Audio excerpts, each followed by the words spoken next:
your building, in your living room, in your homes, and on your cell phone screens. It's the Wednesday wrap-up show!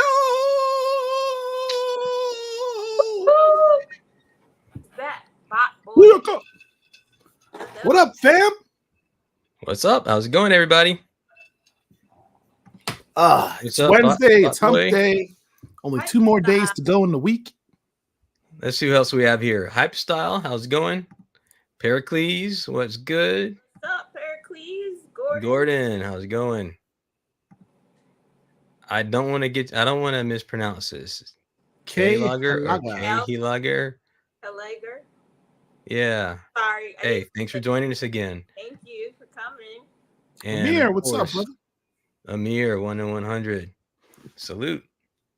So, what's going on? We're a little light in our roster today.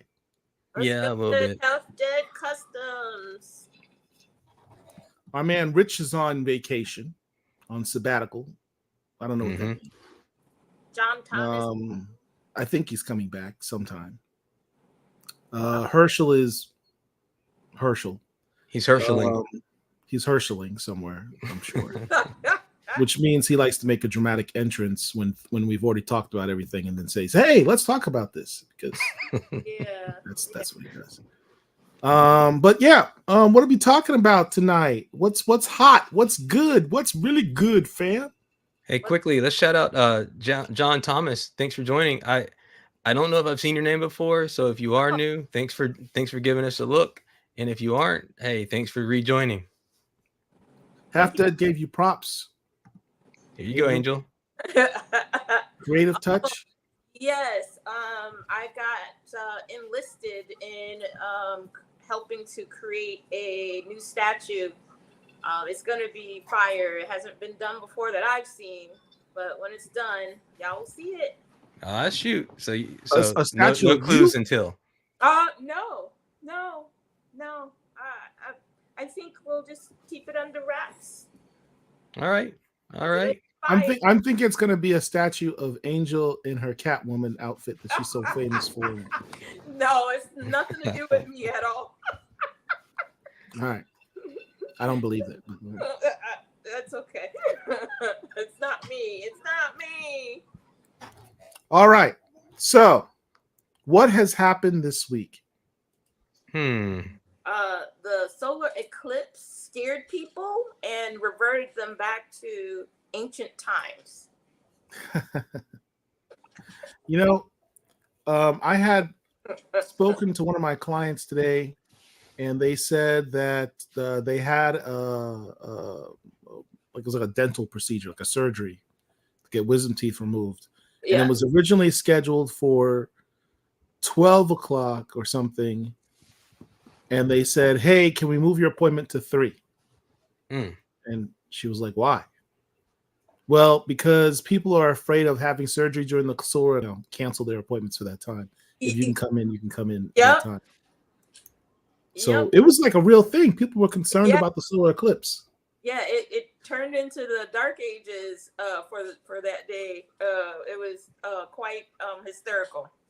I made sure to go outside to personally witness it instead of simply looking out the window, because I think our windows of our building have like UV coating, and I want to make sure I soaked up all the rays in hopes that I would get my superpowers. But unfortunately, nothing happened. No, nothing yet. Well, maybe a traumatic experience will unlock it. That's the next thing. That's what I'm thinking. I have to go through puberty again, apparently. Yeah, I did read in the news that the top Google search the next day was, "Why do my eyes hurt?" Are you serious? Yes. My eyes did hurt after, and I wore the glasses and everything, but my eyes did hurt for a second afterwards. I would not bother. It's you're asking to be blind, and whether you have glasses or not. So I did not look up. Paul was walking down the street. There's a guy selling all the glasses out of a trunk, and wonders why his eyes are hurting.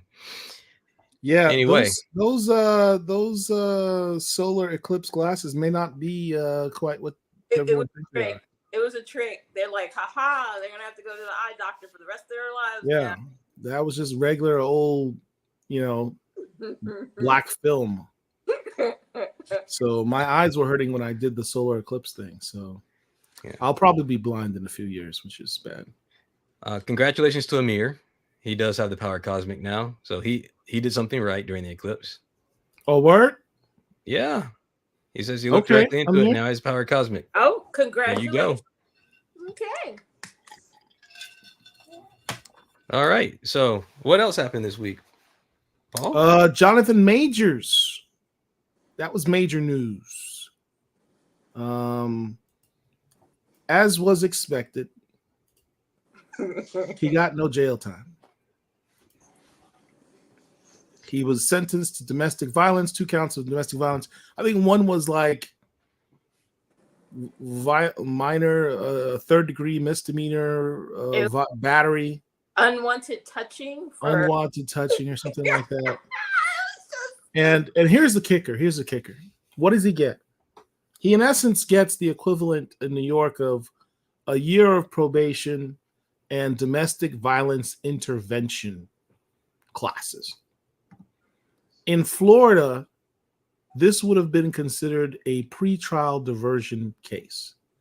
Means if you have no record and you're charged with a misdemeanor, in order to prevent yourself from having a formal conviction on your record as a criminal, you can do pretrial diversion. So you'll get a plea of no contest.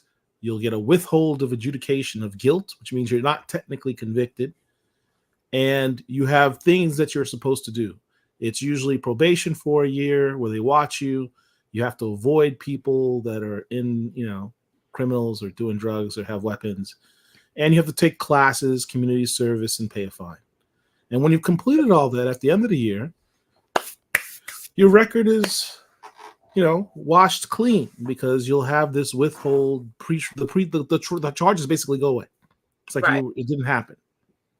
And that's what should have happened in this case.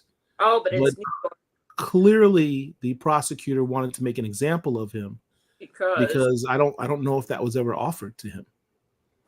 Any logical person would have probably just accepted pretrial diversion to take his classes, pay his fine, and keep it moving and not have a besmirch on his career, which is now ruined for the foreseeable future. Ruined. Okay. Yeah, man. All about nothing. And it was not offered, or they laughed him out of court or something. They were just mean. They were mean. They came for him. They did. This was about destroying the man's career. Yeah. And, they were successful at that unnecessarily. Yes. They were answering to someone's tears. Yeah. Yeah. And the worst part is it's not over for him. Because now that he has the formal criminal conviction, what comes next? He is open for a civil lawsuit. He's open for his civil lawsuit. And all that evidence from the criminal case is Exhibit A. He can try and suppress it as much as he can, but when you're tried in a court of public opinion and the internets, the interwebs, good luck not getting all that stuff in.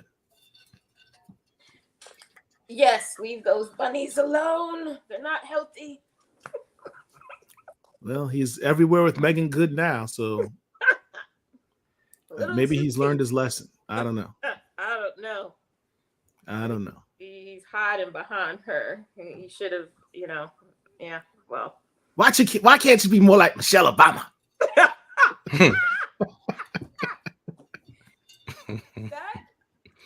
that whole. You see Michelle taking Barack into trial because they have a little patty pout? That whole stand-up sermon that he gave her, it just spoke of misdirection and misguidance. He need help. Yeah, he needs help to resurrect his career. That brother. I wonder how much money he spent on legal fees. A lot. Misdemeanor. Untold amount. A lot of his money. He What's spent good, Evolutionary Comics? all of that Thanks for money joining us. on something that should have been pretrial diversion, and as a result has ruined his career. Yep. Wow. New York loves to throw people under the jail, and if they can't, I could have given him that legal advice for free. Hello.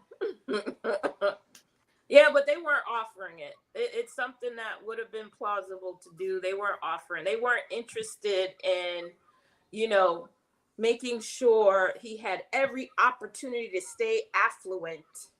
They love to use that word as judges go. Yeah. He wasn't considered affluent for them. So he had to be punished. That's a damn shame.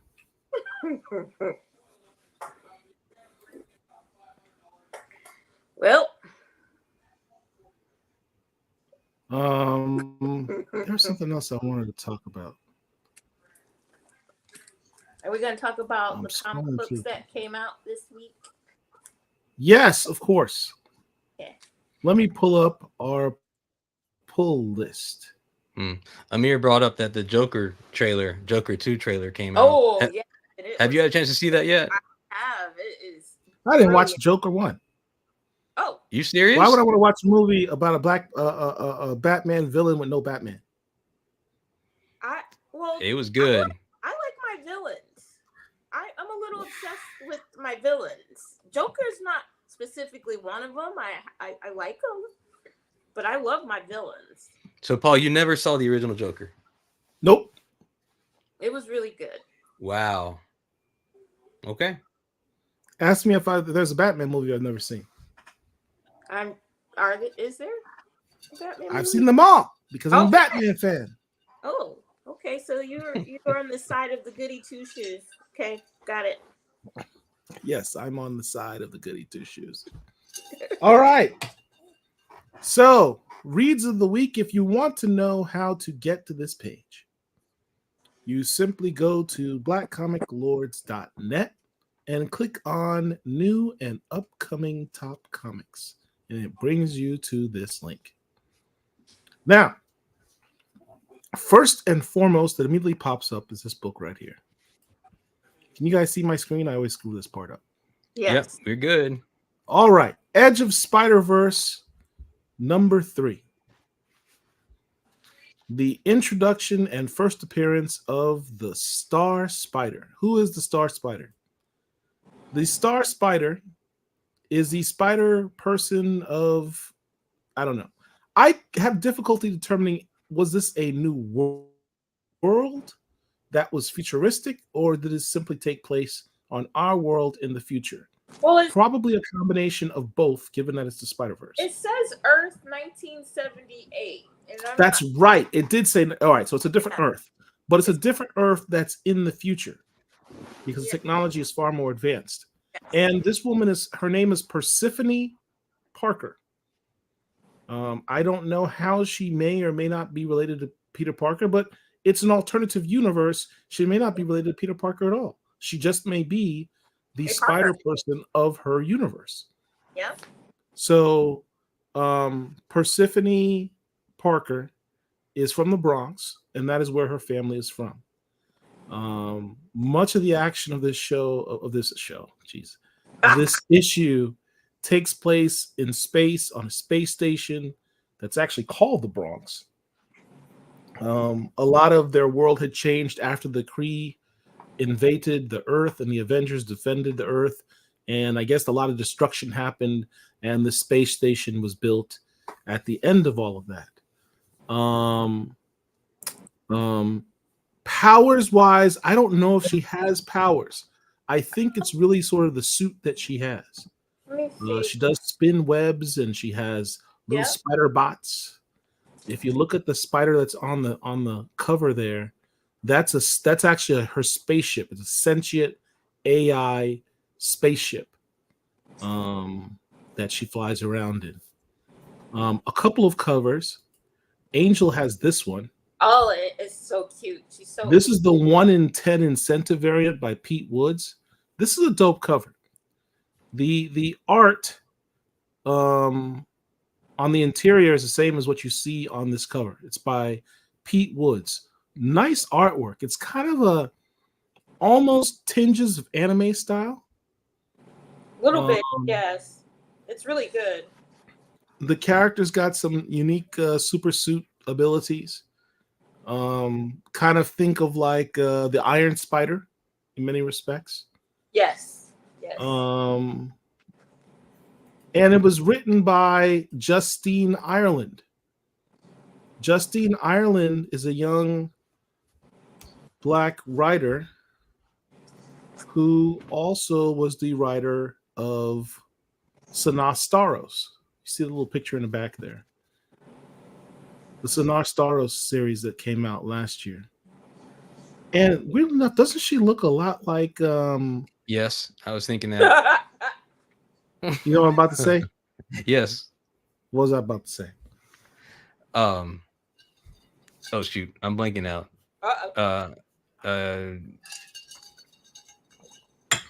Dr. Eve Ewing. Yes, Eve Ewing. Yes. She looks a lot like Dr. Eve Ewing, doesn't she? I literally took a double take when I saw this picture. That's a little eerie. Yeah, if you're just moving through quickly, yeah, you'll think you're looking at one of the Eve Ewing's pictures. But it was a good story. It's a double. The book is a double story. I think. What do you call it? Star Spider is the primary story, and then the backup story is what's the name of the Web Weaver, the Taylor Spider. Who cares? I didn't read it. It was a different story. Different story. I didn't care about the story. It was Star Spider. This is a cool book. It was cool. I enjoyed it. It reminded me a lot, honestly, to some degree, of Spider-Man 2099. Just not as gritty and Blade Runner-y. So Paul, the chat's making some comments about the cover. Those covers are dope. That's a fire cover. A few comments about the number of spider characters. So the 4 Deadly Venom says, all these damn spider characters is just too much to follow. 4 volumes of this. And then Mr. DC Comics, I wish there was just one Spider-Man and no other versions. So I think the idea of Spider-Verse is for everyone to find a character that speaks to them. You have over 7 billion people on the planet, and Marvel is absolutely tapping into customizing characters for people to hold dear to them. I'll never get away from Peter Parker, the original, but I do have some affinity to some of the other spiders in the Spider-Verse. So she's a new one. I like her. I also like Miguel of 2099. So it's not for everybody. It's meant for you to find someone that speaks to you and you follow that story for that spider. Absolutely. I think Marvel is really, with the whole Spider-Verse thing, is pushing the idea that there is a spider hero for everyone. Exactly. That's really the theme they're going with, that anyone can be Spider-Man or a spider person, because anybody can be under the mask. Yes. So, Spider-Man, for all intents and purposes, is one of the greatest superheroes in the world. I mean, there's Superman. Superman is kind of the apex of superheroes, but Spider-Man's right up there, top 3. Maybe Superman, Batman, Spider-Man, in terms of well-known superheroes in the world and popular superheroes in the world. A huge portion of my comic book collection really involves Spider-Man. He was my favorite superhero as a little kid for many years. So the appeal is there to have to sort of lean into the concept of anyone can be Spider-Man or Spider-Woman or what have you. Yes. Anyone can take on that. Great power equals great responsibility. There's a lot of cool stuff with Spider-Man. That very concept of that great power means great responsibility. Spider-Man's iconic because the character represents doing the right thing, even though it's not the easy thing. Right. And those type of morals are good, you know. Doesn't kill, tries to do the right thing in the face of adversity, always down on their luck. Yeah, always some tragic story behind them, but they still try to do the right thing. It's got a lot of universal appeal. That's what good storytelling does. So shout out to Steve Ditko and Stan Lee for that.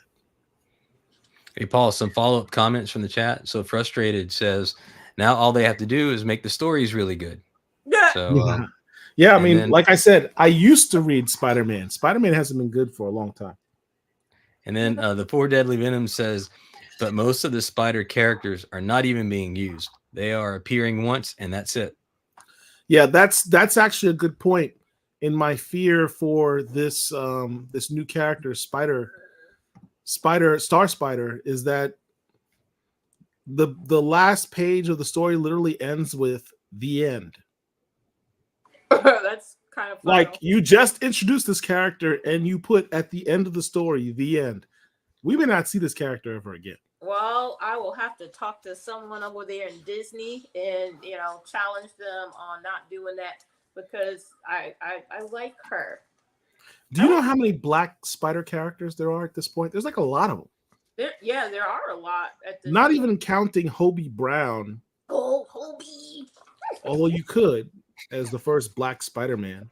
Then you've got, of course, Valerie the Librarian. That's 2, right? Well, that's the original. That's the original. Obviously, Miles Morales. Oh, 300 issues as of last week. Yeah, we'll get into that next. More recently, you have Spider Bite, which was in the movie as well. Yeah. You have Spider Zero. Spider Zero, right? Mm-hmm. That's 5. Yeah. You have the one that starts with an R. It just came out last year. Recluse, the Caribbean woman, just came out last year. You're shaking your heads like, who the hell is he talking about? That's my point. Yeah. You know, it was a spider. It was a Black woman character from the Caribbean. Her name was Recluse. She came out last year. That's 6. What'd you say? Jessica, she's the one on the bike. Oh, well, I mean, does she count because she wasn't actually in the comic book? Well, they're gonna fix that because that was the teaser in this comic with the new Spider. Is at the end. It shows the next issue 4, is gonna have Jessica. Oh, word? Oh, yeah. Okay. Well, that's 6. Amani, thank you for that one. Spider Punk, that's 7. Oh, and now we've got Spider Punk is Hobie. And Star Spider, that's 8.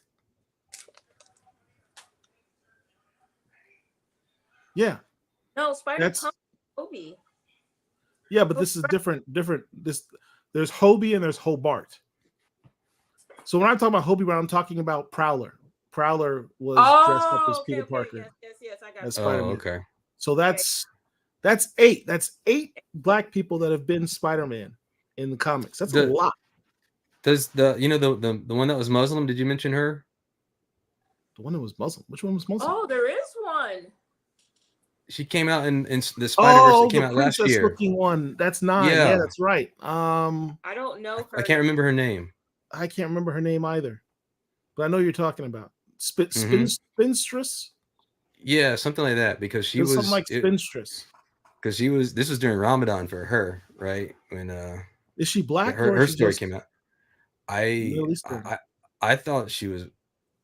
Well, she was colored in brown number 5, so we're claiming her. She'll it's one of those milestone colors. We're claiming everybody, okay? I mean, look, if Marvel's going to continue to shade all Black people in the same brown number 5, we get to claim everybody. We do. Absolutely. Yeah. So Mark, we got that's 9. We're claiming Spinstress too. Whatever her so name Paul, is. more a lot of comments from the chat. So this is a good discussion. Let's go to comments. I disagree. All these derivatives are because Marvel Disney will not pay creators when and if that character blows up. So we, the collectors, get all these derivatives, but humble opinion, of course. I mean, yeah. I mean, I think didn't Kevin Greaves say something about that? There's a simultaneous agenda. Yeah, there's definitely. We've talked about that. It helps these companies keep the IP to have all these derivatives. Yeah. Mm-hmm.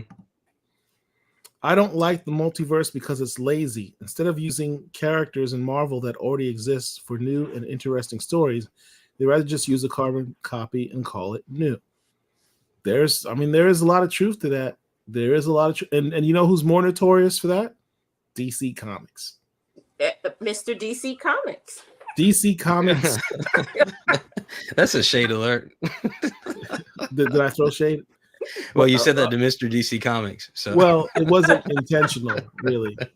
But yeah, I mean, DC Comics is the biggest proponent of that. DC Comics really has 7 characters: Superman, Batman, Wonder Woman, Flash, Green Lantern. Who am I missing? 5. Wonder Woman. You said. Did I say Wonder Woman already? You said Wonder Woman, so it's just 5. 5. That's it. Not Hawkman. He doesn't really count. No, he's a minor. All right, so call it those 5. Yeah, right? 5. Those are the main characters, and everyone else are derivatives of those characters for all intents and purposes. The majority, I shouldn't say everyone, the majority of their rosters in DC Comics are derivatives of those 5 characters. Yeah, you got Justice League and Justice Society. Yeah, but does anyone really care about the Justice Society? The only thing I care about Justice Society is Mr. Terrific. And then Frustrated says, Nelson Peltz at Disney said he don't need an all-black cast, so Disney don't care. But Nelson Peltz lost the proxy battle, right? So, yeah, so he doesn't represent Disney, at least not at this point. Not at this time. You forgot Aquaman. Thank you, Aquaman 6. 6. Thank you, Mark Robinson. Yeah, I know there was somebody I forgot. James says Spider-Man is the top-selling Marvel property, and Batman is DC. So this makes sense. Yeah, that we have so many derivatives. I mean, look, 40% of DC's comics are like Batman derivatives or characters that are part of the Gotham universe, which, for all intents and purposes, is Batman. That's like 40% of their books. DC is not about, unfortunately, innovation. Consistent innovation, I should say, because DC has a lot of characters. I mean, they do. They technically have more characters than Marvel. They've certainly been around longer. They just don't use them. They'll create a character and then throw it to the side easily. They just don't they're not about consistently promoting, unfortunately. The myriad of characters they have, they're about consistently promoting those 6 characters. Derivatives of those 6 characters, which is a shame because they have so many great characters at their disposal. People are saying Black Lightning, Martian Manhunter, Cyborg. They're all characters that exist that are great characters. DC doesn't use. I'm glad Rich isn't on the show because he's going to go on a tangent for 10 minutes about Black how Lightning. DC's first self-titled Black hero, Black Lightning, is in no books and has not been in a book in like years. That's we got crazy. A newbie to our platform, Wayne Picard. Who's new? First time live. I think he's left his comments though in the past after our shows, but first time watching live. A Trini in London. Trini in London? Okay. Yeah. What's up, my guys? First time listening live. Love your show, Trini in London. Oh, Wayne Picard. Yeah, he's got the podcast. Y'all check out his podcast. Appreciate you giving us love. What's the name of your podcast? Let everybody know what your podcast is called. It's called the Wayne Picard Experience, I believe. If I'm not mistaken. Okay. Put it out there. We'll make sure. Post your link in the chat. Do that. Wayne. We'd be happy to promote you. Yeah. It's almost like they want to saturate us with black spider people to the point where we don't care much about any of them. that would be insidious to have that type of mentality. It falls pretty well into the agenda. I don't know. I mean, it could. That would be really deep. I don't want to think that deep about it. At least not today. That might scare me. So Spider-Woman is black in the comics now. That's what Armani's asking you. What was that book that you were showing where she's advertised as coming up? Oh, Jessica is going to be issue number 4 of Edge of Spider-Verse. Yeah. Oh snap! Yeah, that's what it showed. But the original first Spider-Woman was Valerie. Valerie. She found Peter's costume and rescued him, and they became friends. That's before the other one who has powers. It was the librarian Valerie was the first actual Spider-Woman. Right. In what was it? Spidey Stories number 11. Did you just bend that cover back? A little bit. Oh, you're hurting my soul with that. Don't do that. It's not. I didn't bend it where it actually bent.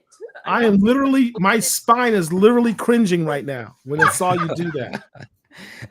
Paul, I'll help you out a little bit. Here we go. That'll help a little bit. Affecting the book, sir. That was. Ooh. Yeah, I might need some PTSD after that. Okay. How about this comment from Mr. DC Comics? Imagine if Black Panther had a sidekick that's the same age as Spider-Man, and you get to see his teen life in Wakanda. That's way more interesting than Miles Morales. First of all, hell no. Black Panther doesn't need a sidekick. The closest Black Panther ever had a sidekick was probably Queen Divine Justice. That's it. That's all he needs. He doesn't need a sidekick. He's Black Panther. He roams alone. Maybe Tosin will come around and then Black Panther take him under his. Tosin needs to be killed as soon as possible. I don't want anything that has to do with that run to ever exist beyond that run. Okay. What's up? What's up, Mr. Thorne? Hey, what's up? That's another new news, right? So shout out to Jeffrey Thorne. First of all, I'm mad at you, bro. You said you were going to break some big news. Well, actually, it might have been some stuff that you're doing on your own. Maybe I'm less mad at you. But I'm unhappy with the fact that I had to find out from an internet post that you're going to be writing X-Force. Congratulations. Oh, congrats. Very happy that you're going to be doing some more Marvel stuff. Hats off to you, sir. Is it ongoing? Is it ongoing or limited? I think it's an ongoing title. All right. I think it's an ongoing title. Distant work. All right. Of the roster of characters that I saw there, Sage, Deadpool, that alone, you're gonna get some sales off of Deadpool alone. Deadpool has a following. You put him in any book, people are gonna follow it. So smart move. Sage, Deadpool. I'm doing this from the top of my head. Forge, I think, is the team leader. Who else is on the roster? I think I saw Surge, Noriko. She's a cool character. Rachel Summers. And who am I missing? Who's the big red guy in the back? Is that a new character that you created, Jeff? Let us know. Okay. NDA protected, yes, ongoing. So can you at least tell us who the big red guy is in the back? Is that a new character? Can you tell us if the big red guy is a new character or just an old character? Tank. Tank. Is that new? Okay. Do I know Tank? Tank. I'm an X-Men guy, and I don't remember Tank. Frustrated. I remember you pointed that out on this show. He had his wall, people. Remember, I said I think I saw something on his wall. Yeah, I remember you pointed that out in the show. We have all kinds of exclusives. I hope, Mr. Thorne, you might be able to wiggle in a brother or sister on the team. I'm just saying. Maybe Tank is black. He's all red, so maybe he's black. A lot of the X-Men books, they kind of hide the black people with different colors, like make them blue or something like that. They're just notorious for that over at the X offices. Amir asks, speaking of Deadpool, did anyone read Cody Ziegler's first issue? How is it? I haven't read it yet. It just came out. I have not touched anything Deadpool. So let us know. I haven't read it yet, man. It's on my pull list because Cody Ziegler's writing it, and I'm gonna support the brother no matter what he's writing. Okay, all right. Pericles, look what he's saying. Tank was a one-off character who appeared in issue 6 of Dr. Ewing's Ironheart run. Huh. That's a good tidbit. Okay. Now I'm gonna have to look at that tonight. Thank you for that info, bro. I'm gonna check that out. Now, I want to acknowledge the fact that we were going through comics of the week and we kind of diverged from that topic. But cornfields, and we need to go back. So, but it's good though, because this is some good conversation with the chat. Just a few more things. Maybe we get back to this one, Paul. Did you have a chance to read Akugan yet? I haven't. Not yet. I mean, I have the book. I haven't read it yet. I thumbed through it. The art is fantastic. I did read the first several pages. I kind of get what you're saying about the it's a little confusing with the sequential art, but the premise is cool. Yes. The premise is very cool. I've already pre-ordered the first, I think 3 issues have been pre-ordered up at this point. At least the second issue. So I'm looking forward to reading it. All right, so let's go back to our list. See what else came out. I'm on the wrong page. Here we go.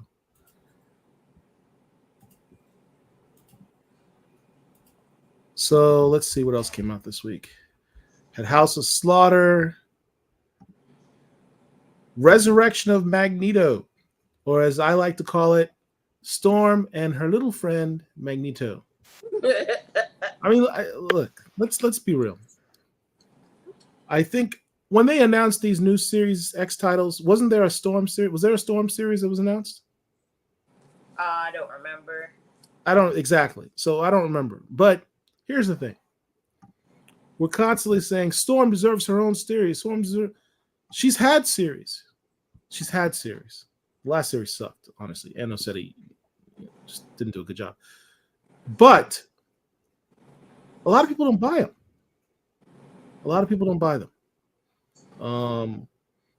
They realize I may get in trouble. This is my opinion. This might be a disclaimer moment.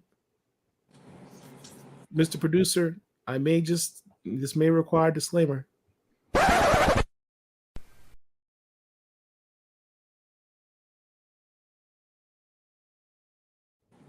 I'm just gonna keep it 100 with you. We're listening. A lot of y'all aren't buying the Storm books. A lot of you don't buy. When I say you, I don't mean you people watching me. I'm saying general random person that picks this up and is like, "Who's this guy?" A lot of comic book collectors don't buy self-titled black character books for whatever reason. I'm not going to make any aspersions one way or the other. It just doesn't happen. They look at it, they see the black face on the cover, they see the name of this character, and they're like, that's not for me, that's for them.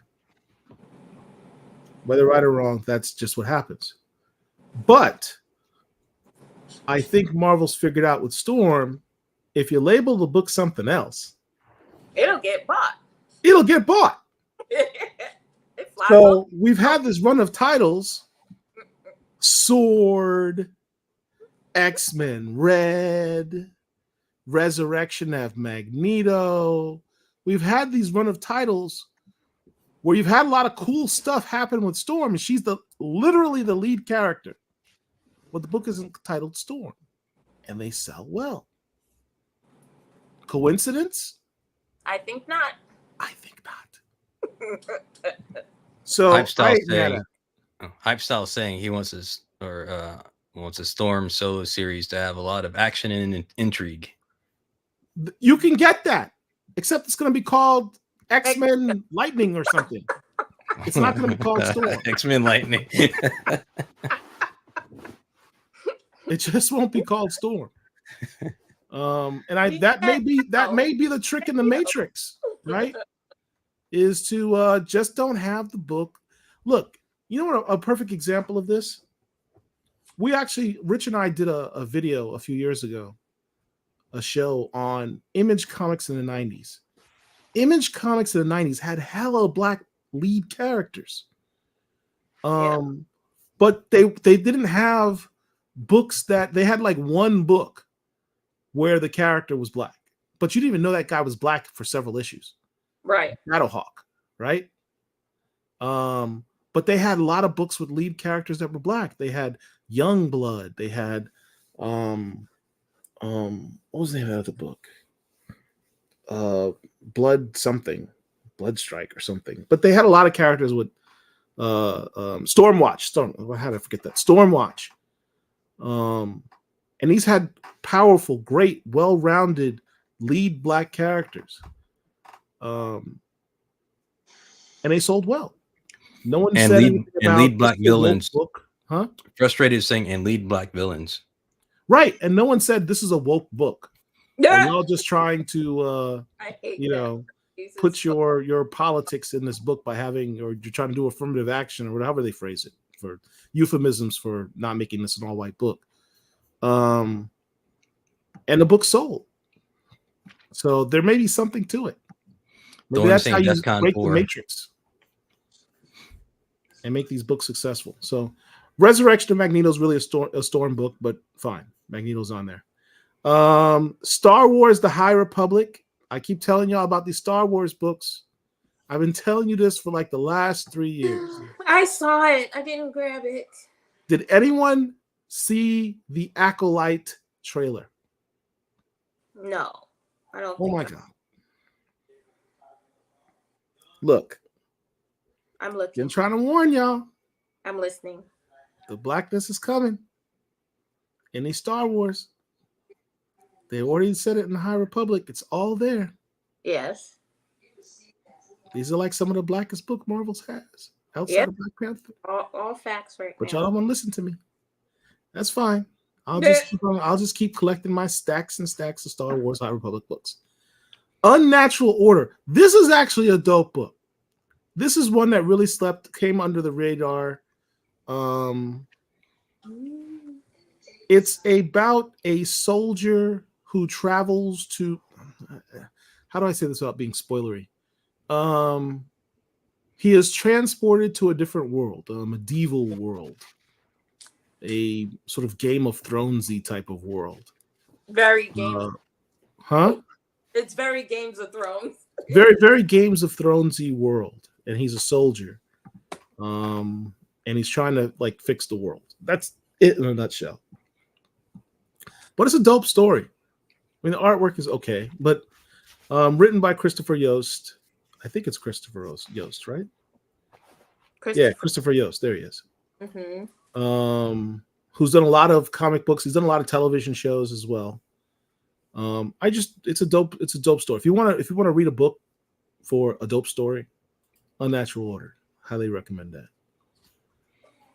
Other things that came out, Wolverine by our boy Victor Laval of fame of Eve and the Destroyer series. This cat right here is the co-writer of this with Benjamin Percy. Great series. This Sabretooth War storyline, this is classic Wolverine stuff. If you're a fan of Wolverine, there's no way you don't like this current storyline. Really dope, very graphic, bloody, and has repercussions. So I added that because Victor Laval is the co-writer of that. Outsiders. I saw that. Outsiders with Lucius Fox's boy, the former Batwing. What I don't get about this particular series, Lucius Fox, not Lucius, sorry. What's this guy's name? Luke Fox got rid of his Batwing persona. Oddly enough, in a what's the name of the series? Harlequin. Harlequin. Harlequin had like a team book for a second where he took his money from his tech company and formed his own super team, and Harlequin was on it. Yep. And somewhere towards the end of that series, it's revealed he created a new super suit for himself. And it's kind of, they didn't really say the official name, but he had a fox symbol on it because his last name is Fox. So a little on the nose, but he developed a fox persona. And that's it. You never saw it after that. No, it just disappeared. It just disappeared. It's like, this is what frustrates me about DC. They create characters, they do all these things, and then they just put them on the shelf and forget about it. And they haven't explained what happened to that persona that he created. And he doesn't really have a superhero persona in this series. It's a dope series. It's a different series. It's more of a sci-fi Indiana Jones type series. Less superhero-y. Amir is asking, can you see when we are getting a trade for the Outsiders? A trade for the Outsiders? Yeah. Let's take a look. I don't know. We can look it up in our handy dandy thing. The Outsiders. By the way, Rich says comes out November. Richard. It was just on the screen and I lost it.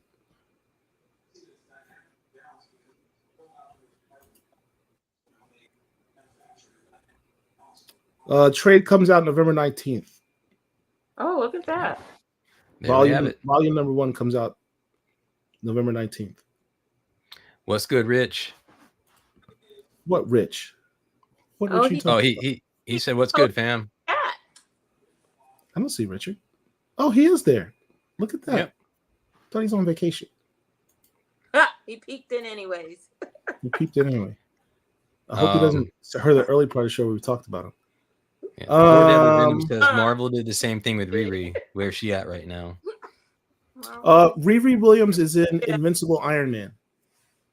She had the not Mandalorians, Jesus. The Mandarin's rings.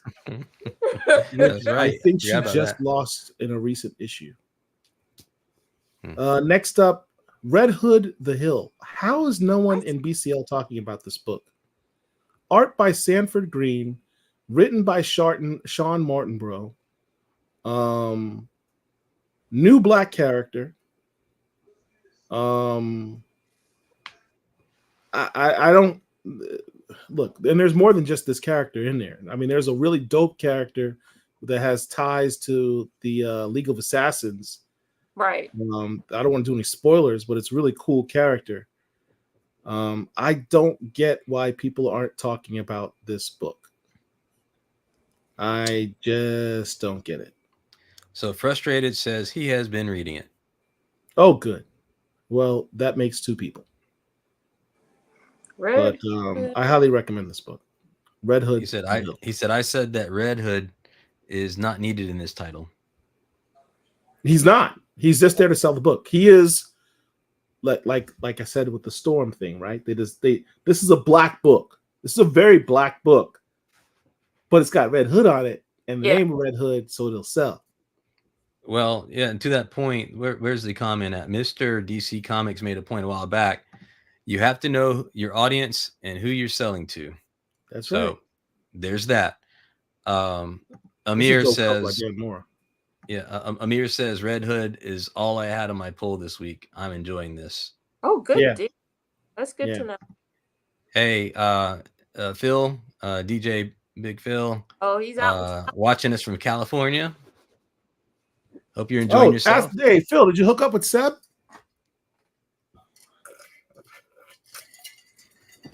Speaking of, I got something in the mail today from Stranger Comics. You did? Yeah, I did. I haven't opened it yet, though. Oh, well, what was that? Let's see it. Go ahead. Open it right now. Open it now. The reveal. Hey, keep on going. I'm going to grab some scissors so I can cut the scissors. Use your teeth, man. Oh man! I need to get my black gloves and my scissors. Black gloves. Oh wow! It's a black glove moment. No, it's not. But yeah, keep going, and I'll go grab some scissors quickly. Well, we only have one other book left. Yeah, go on and talk about the other book. I'll be right back. What's the rest of the books? Go back to the books here. Last book. Oh, all right. So Speed Force. That's cool. What is with this is the book I want to talk about. On Speed Force? Are you skipping that? I'm skipping it. Okay. I've never been much of a Flash fan, but it's on the list because people like him. Suicide Squad Dream Team. Now, here's the thing. I did not grow up reading DC comics.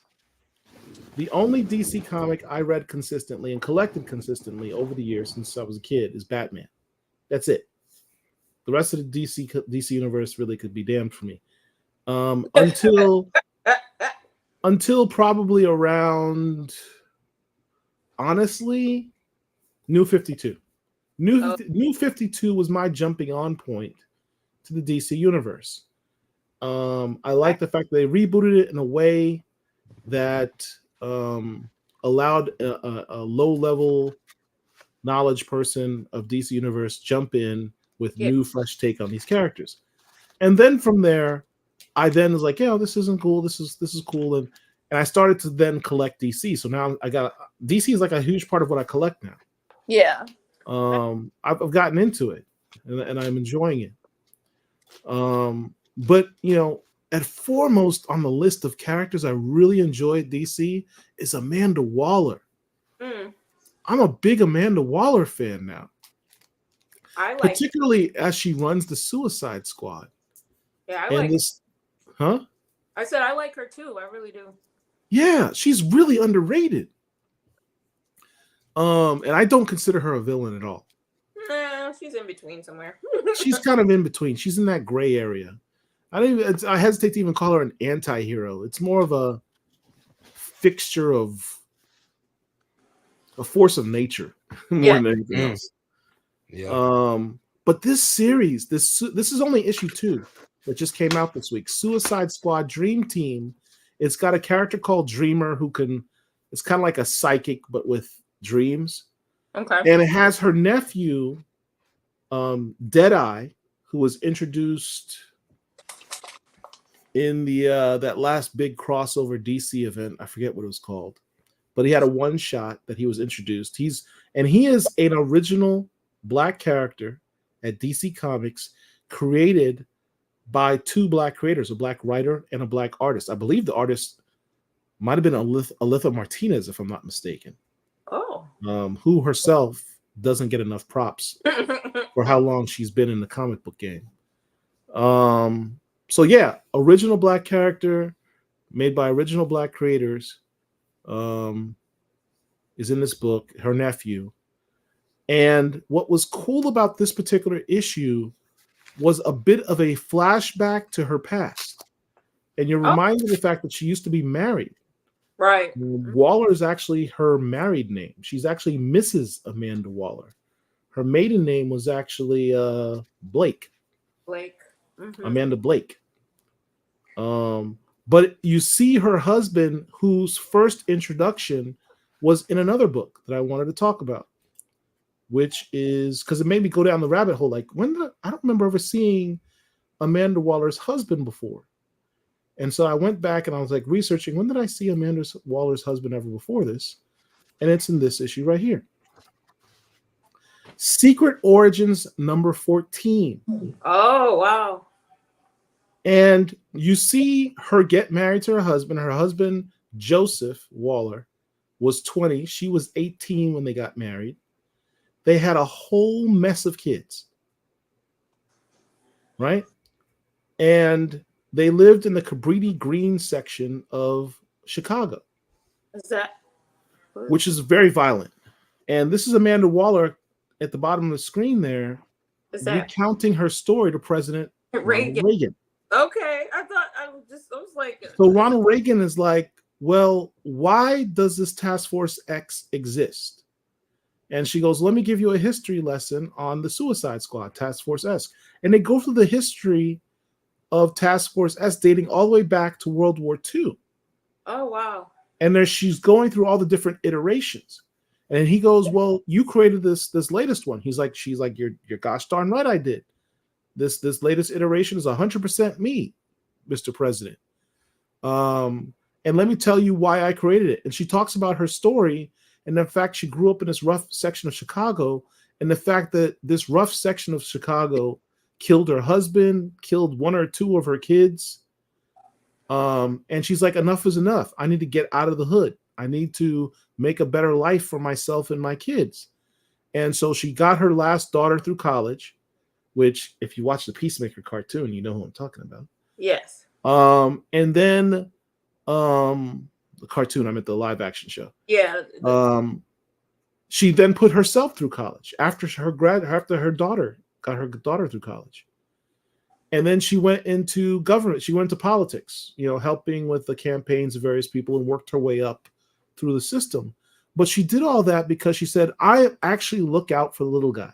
What motivated me, and this is what was interesting, because the thing she tells President Reagan in this issue pops up in that Suicide Squad Dream Team book from her nephew. Because the nephew says, look at you now. You're like, you don't care about anyone. All you care about is protecting the country. You protecting the bigwigs. You don't care about the little guy. And she goes, how dare you? You know nothing about me. I started all of this because I cared about the little guy. And this is the story where she taught where that comes from, because she's like, I'm tired of the crime and the violence in the hood, and I want to help people from where I'm from. And the best way I can do that is to get as much power as possible to protect them and get inside the system so I can protect them. And that's what started her on this journey. So these two issues are very interrelated. It's a full circle. It's a full circle.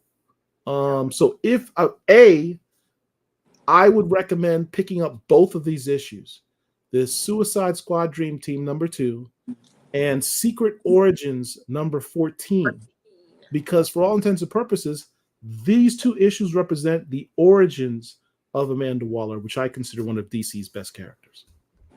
That's good stuff. Yeah. So just a few quick Amanda Waller comments. Frustrated. The team she put together is wild. Rich. She's a villain. Stop it. Oh, he's trolling. She's not a villain. Mm-hmm. There's layers to this, man. It's nuances. Yeah, Rich doesn't like the anti-heroes. Waller Rising. Frustrated. Her first app is greatly undervalued, in my opinion. She's dope. Yeah, absolutely. Wayne. She's the ultimate opportunist. And then Frustrated. I thought they were going to retcon all of that in Waller versus Wildstorm. They did to some degree. And look at this from Amir. DC needs to put out a Waller omnibus. I think that's facts. That would be epic. Yeah, I would buy that. There definitely needs to be a Waller omnibus. But it would have to be called Suicide Squad: The Origins for Black people to buy it. Okay. Actually, we would buy it for everyone else to buy it, I should say.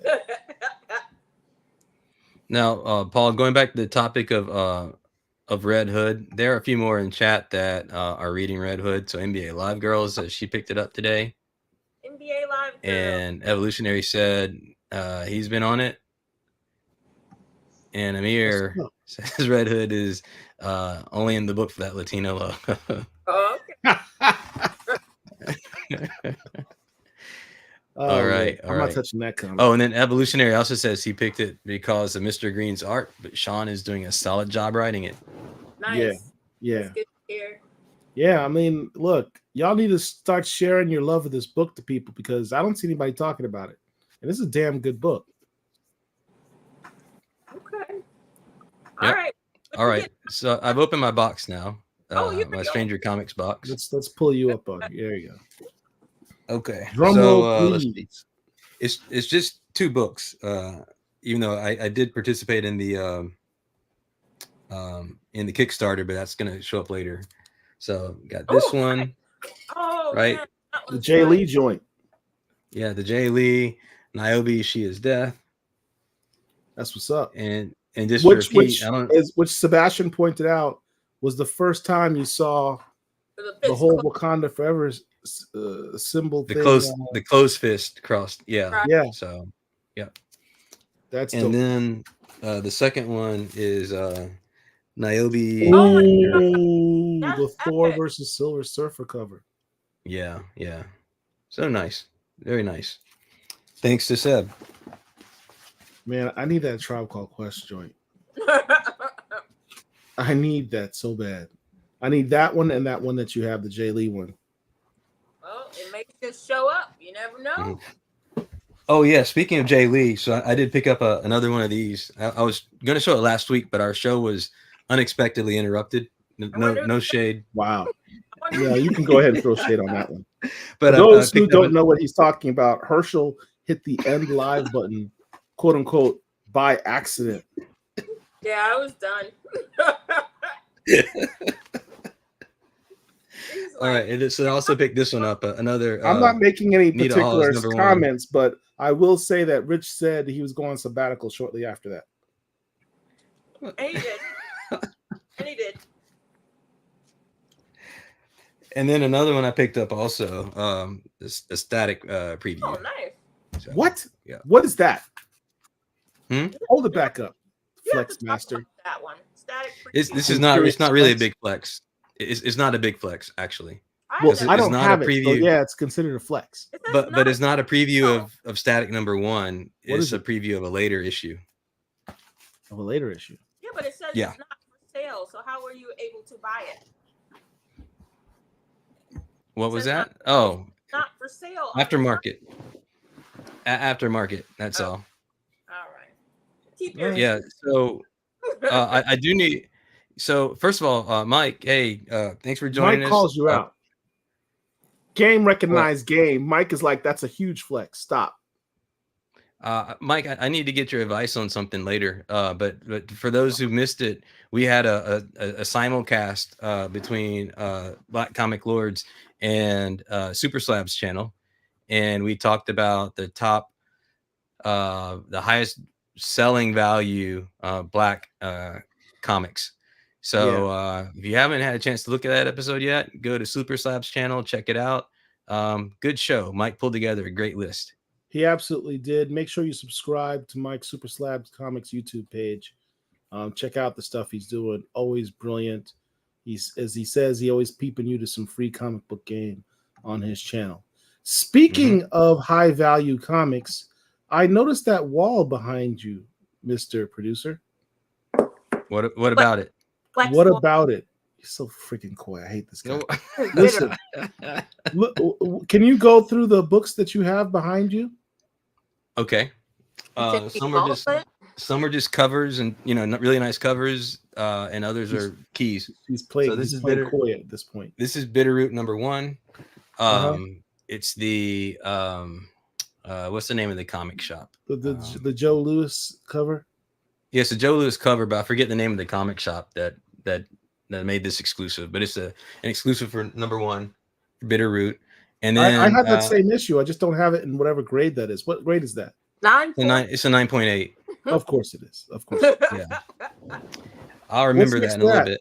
What's next to that? Yeah, so this is all new Captain America number 4. It's is that the Radio Raheem cover? Yeah, it's the Radio Raheem cover, and it's by Phil Noto. By the Phil Noto. And what grade is that? So this was a retailer incentive. I think it was a 1 in 25, I guess. Yes, I have the same issue, but I also don't have it in a what? Lab 9.8. This guy. Yeah. And what you got next to that? A 9.9. This is the one per store. Nita Hall's number 1, and it's a 9.9. It's almost perfect. But those aren't as valuable because CGC is just loading up the market on 9.9s now. That's not a CBCS? Yeah, that is a CBCS, so maybe it'll hold value better than a CGC 9.9. Probably. What's that next to that? You've seen this one before. Weird Fantasy number. I've seen it like 3 times behind your head because you have like three of them. Well, you see, I took the other 2 down and I replaced them with these 2. So what are those other 2 books? My War of the Independents number 2. What grade is that? Interesting. So most people know this cover right here, but on the back side, you've got another cover. It's just the other way around. Okay? Oh, nice. This one. So this is the Stroman side, and I forget who did the cover art for the other one. So yeah, it's got Urban City Comics dreadlocks dead center there. Yeah. So yep. 9.6. Unfortunately, I didn't get the 9.8 on that one. I sent So two up to be you, graded. you bought it and then you sent it in to get graded. Yeah, I bought two and then sent them off to be graded. Now, when you send it off, do you ask CGC to clean and press it themselves, or do you send it to a third party to do it first? I have another person that I have to press it for me. Somebody local to me. Okay, they do a good enough job, apparently. Yeah, for the most part. Let's see. No, is the only one. No, don't go to the other row. Let's see what's on the end. No, this is the only one of these that I bought in the slab. All the rest of these I bought raw. And you had oh, I see. Yeah, and this is another ratio incentive. So this is Infinity Gauntlet number 2. Nice. So it's got Onwin Bakian on the cover. So it's just a nice picture. That's Onwin's daughter, though, isn't it? Oh, okay, my fault. Yeah, I forgot her name though. I don't remember her name. Yeah, okay. Maybe somebody in the chat will remember it. And then this is a second print. Speaking of the Bakians, yeah, pull that one down. That's a lot of people don't know about that book. Shout out to Rico Jones for cluing the community in on this book. Yeah. So the first cover with a black nuclear family of heroes, basically superheroes, on the cover of a Marvel book. Yeah, that's nice. We're talking a black mother, father, children, grandfather, even a dog of superheroes, superpowered people. Dog. Superpowered people. This is the first sort of black super family. They were close to having a grandfather. Family. They're really close to having a grandfather too, but he didn't make it. Yeah, long enough.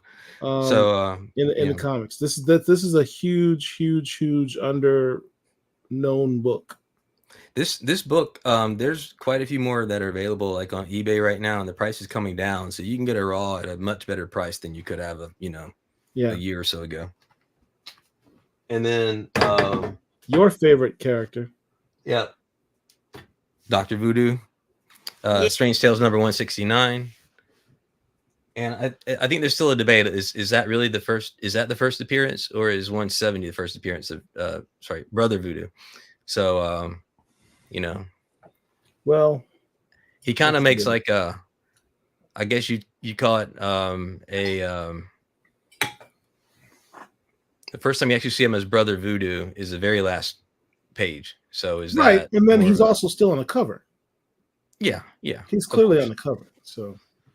And it's not his brother. His brother's in the background. Yeah, and then the 1 in 25 variant of Killadelphia number 1. And that's the trade dress version of the 1 in 500. Yeah, there's a 500. There's another one that they only made 500 copies of, but it's like a virgin version of that one. Yes. Yeah. And then up here that I own, but that's fine. And then a few others up here got Bass Reeves, and then just some reprints, or not reprints, but facsimiles next to that. The Fantastic 452 and the Wonder Woman 204. Absolutely. These books, for those who may not know, are all top tier books to have in any comic book collection, but particularly for a black comic book collector. These are outstanding books to have in your collection. Every single one of them. Derek is more about quality than he is about quantity on these books. So hats off to him. That's a dope ass collection. Yeah, a few more people shouting out our show, our Super Slabs show. So once again, that was a great show. Check that out. Super Slabs, the one on Super the Slabs. highest value. Yeah. Good stuff. All right. Okay. What else we got? What does the chat want to talk about? What do you guys want to talk about? Pick a topic. I dare you. I triple dog dare you to give us a topic to talk about. We might even talk about it.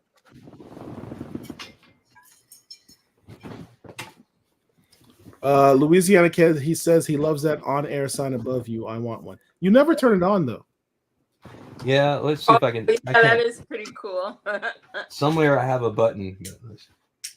I Okay, it's remember when not you plugged bought in. it and you told me, should you put it up? And I said, yeah, absolutely, put it on. And whenever you do live, and you've never turned it on.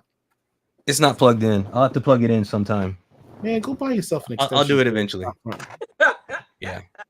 It's just for show. It's just for show. Yeah, it's just for sure. Super Slabs has a question for you, Angel. Oh. This is actually a good question. Actually, I do consulting for artists and creators about conventions, so that'd be a side chat. Just reach out to me. I actually have all kinds of packages, the different tier levels. I do PR for different creators. I don't know if he's asking you about attending as a creator exhibitor. I think he's talking about just as a fan. Oh, what are your tips for attending conventions? The best way to break into visiting conventions, and that's just for anyone,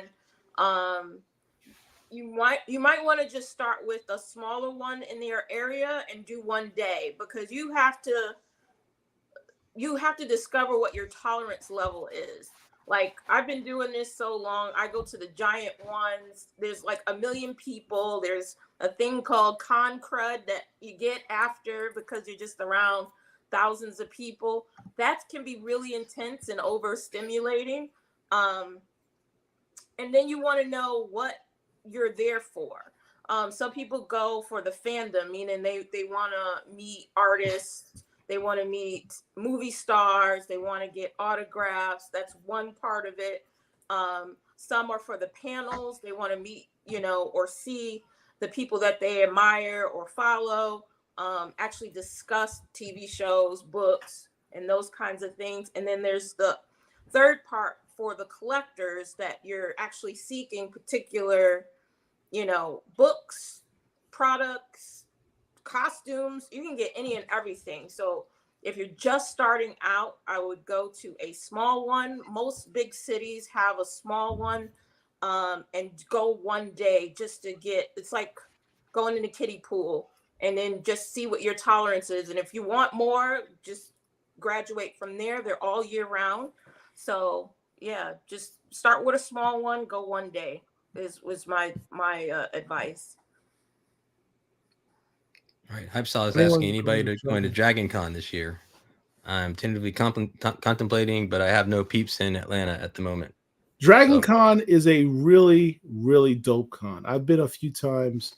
My boy Mark, who I do my Wakanda Whiskey and Birthday show with, he lives in ATL, so I visited him and we've gone to Dragon Con together. What probably one of the premier parts of Dragon Con is the cosplay. I don't know of too many other places that have better cosplay than Dragon Con. They literally have a parade through the streets just for cosplayers. So it's in Atlanta, right? It's in Atlanta. Whenever you watch documentaries about cosplay, the premier event that they do that at is Dragon Con. Yeah, this year would be August 29th weekend. So August 29th to September 2nd is for this year. It often conflicts with my football schedule because I take my football almost as hardcore, if not more hardcore, than my comics. Now, this is a question that came up earlier when we were doing Comics of the Week, but I wanted to go back to this. So, Jeffrey Thorne, if you still happen to be there, there's a question here for you. You may or may not want to answer it, but I just wanted to show the question anyway, because actually, somebody's asking for a peek behind the covers a little bit. So, how often do Black writers pitch stories for Black characters and are turned down? That's a good question. Yeah, that's a good question. I always visualize it as the McDuffie rule, thinking in my head, where you're pitching the story and the editor's like, yeah, but maybe just 2 Black people, and then maybe some other better known characters. Yeah, a lot. Like I feel that conversation happens a lot. Yeah. Yeah. So again, he's responded and said, "What's up?" So here's the question: how often do black writers pitch stories for black characters and are turned down? So we'll give a little time for you to answer that one if you're up to it. And Paul, as we wait, here's okay. another. Here's the battery one for for the you. smoke detector.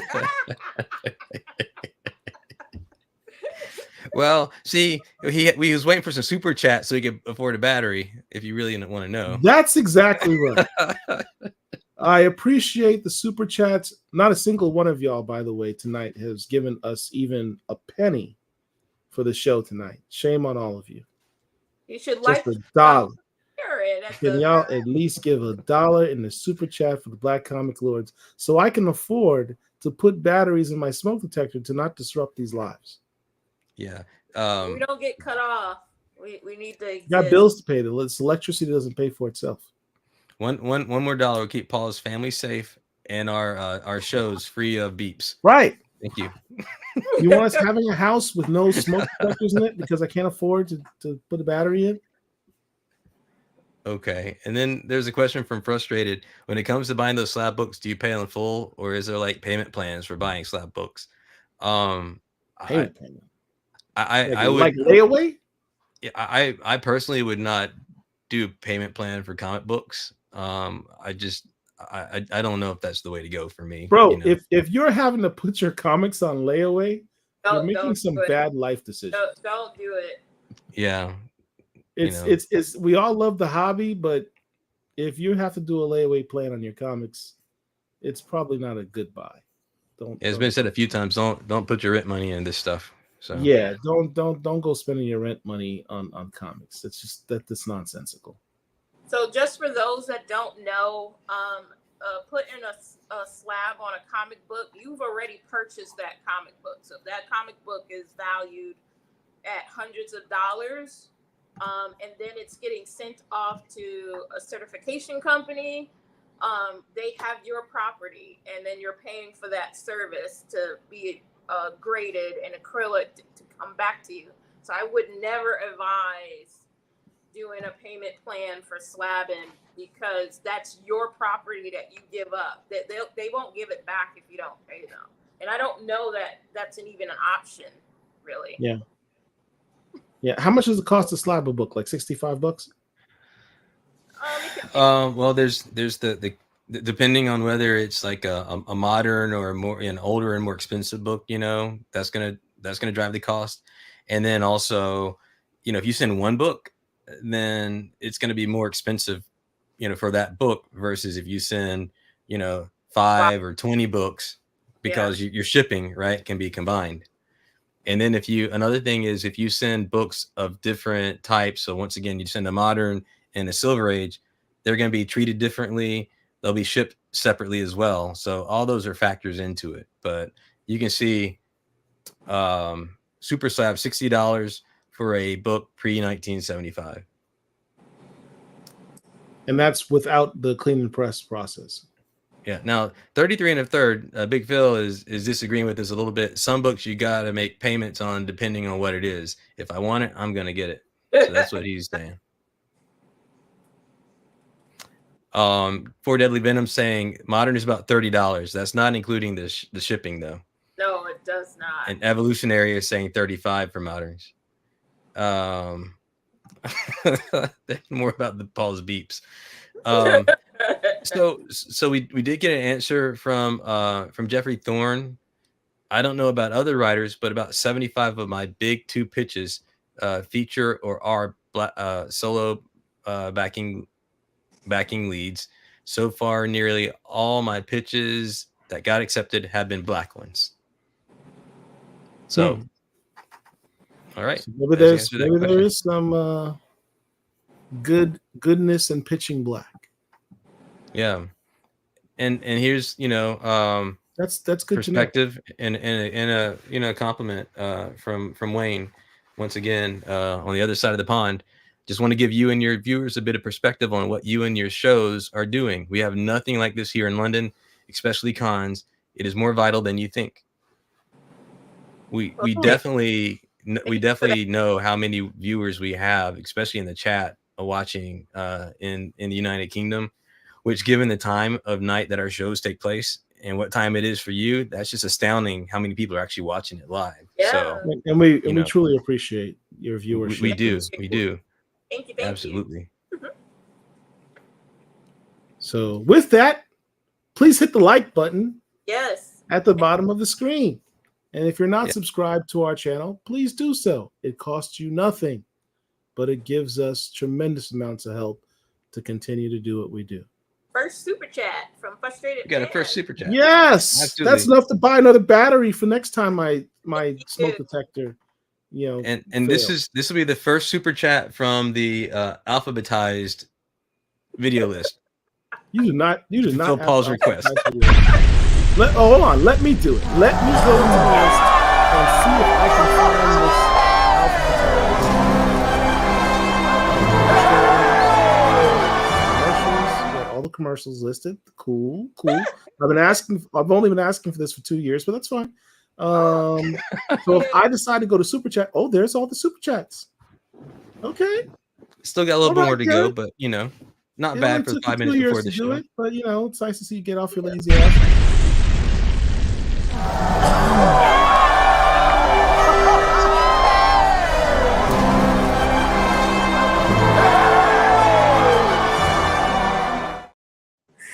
That's awesome. I'm so excited by this newly organized list.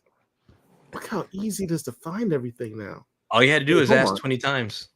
I only have to ask. I think it's more than 20 times, bro. I will say that after your disclaimer section, everything's kind of awry. Yeah, I haven't finished it. You're not done. You're not done. It's a work in progress. Yeah. Well, you're making good progress. Yeah. Thank you for that. I appreciate it. Now, Super Slabs gave some more advice, saying pay the $149 tier, you get a $150 credit and a discount. Best deal to start with. And then Evolutionaries said, yep, agree. Best way to start. Super and Slab. Then another, what was that? Sorry? No, I was just saying Super Slab. That's all. And then also suggest buying books already slabbed. Can catch some good deals on eBay and Comic Link right now.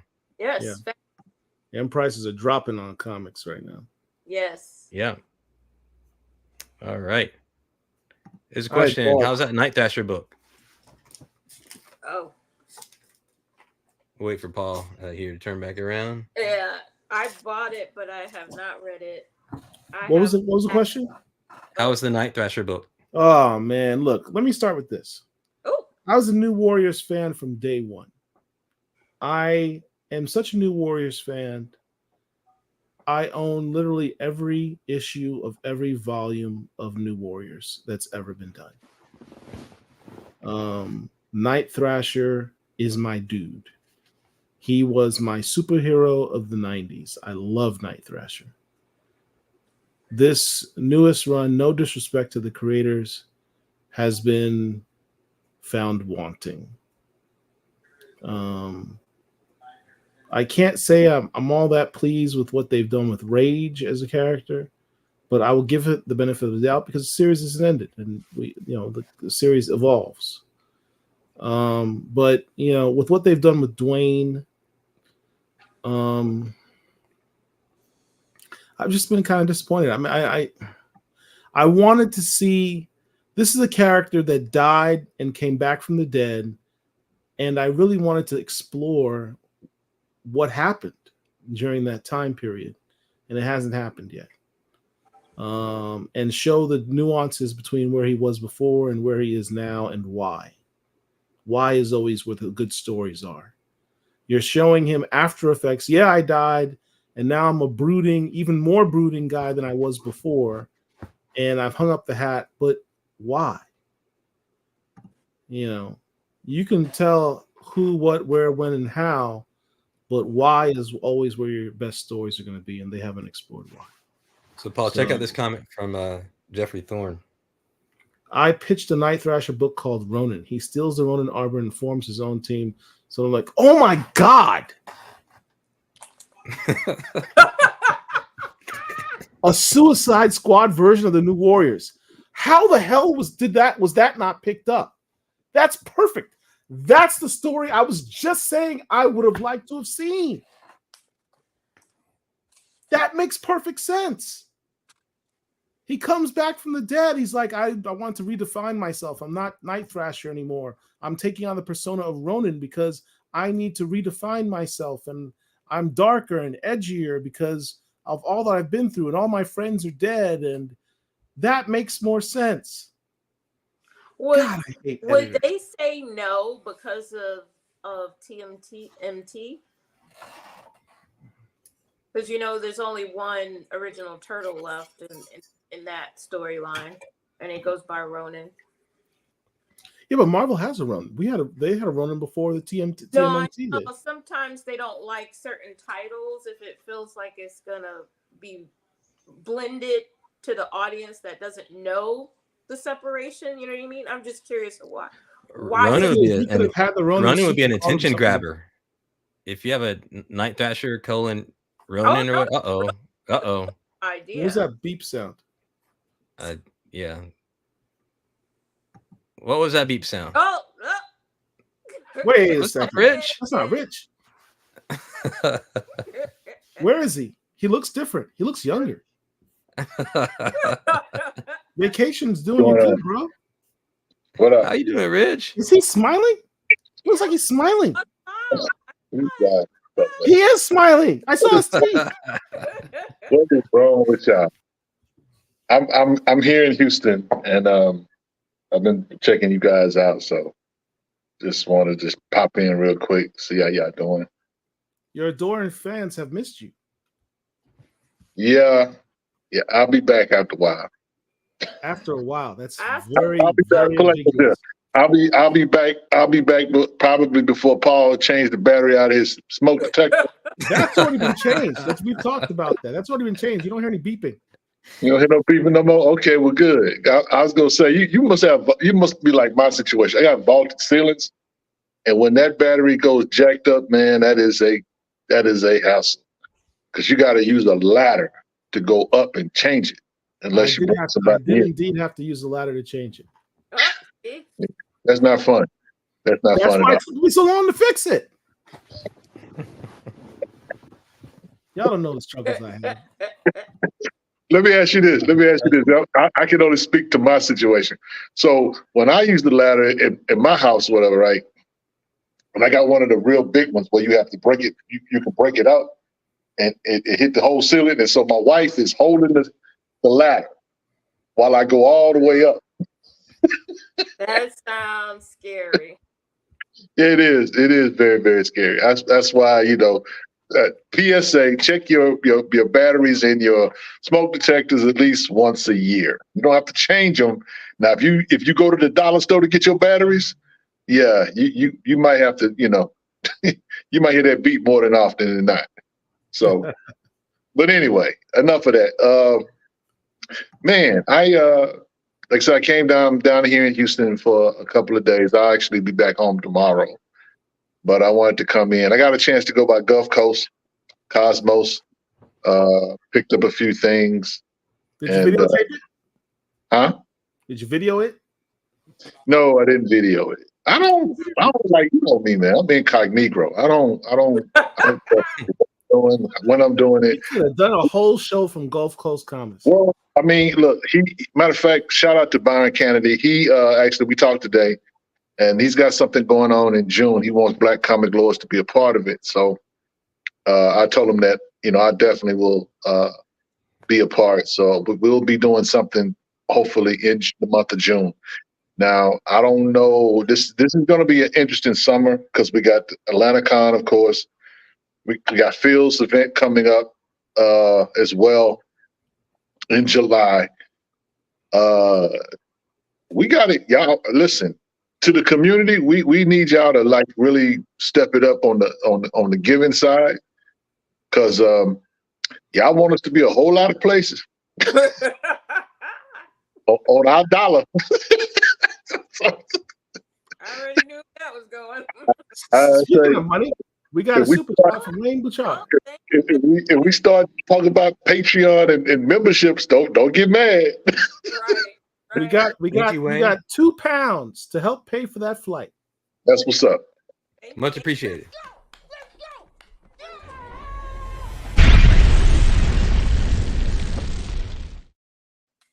It might be enough Rich to gives you a get big me uncle. out of the county of Orange County. So while I was there, though, I did pick this up.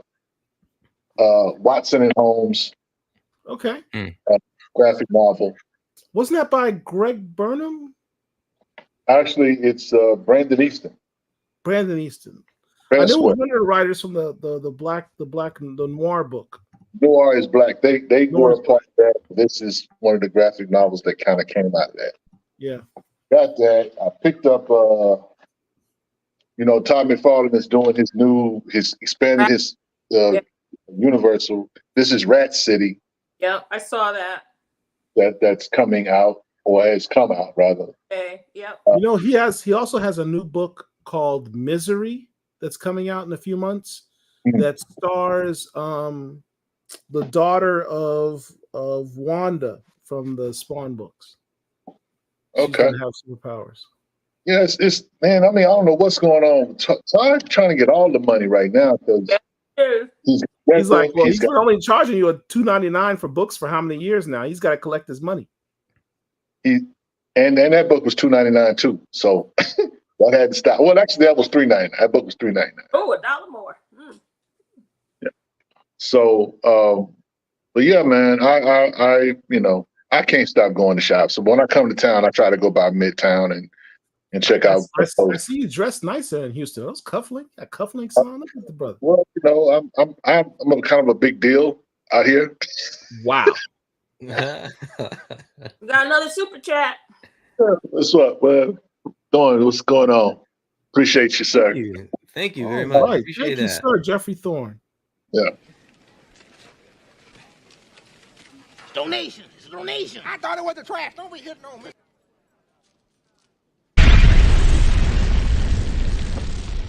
Thank you.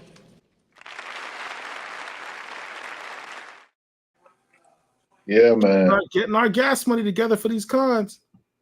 Yep. Some will be here before you know it. So let me ask you guys. I know you guys hadn't. I didn't pop in at early because I was actually at church. But did you guys talk about the eclipse? Yes. Yes, and the fact that I still don't have any superpowers yet. I'm kind of disappointed. I'm bad. Y'all stop listening to Black Twitter. I tell you, Black Twitter's the devil. Black Twitter.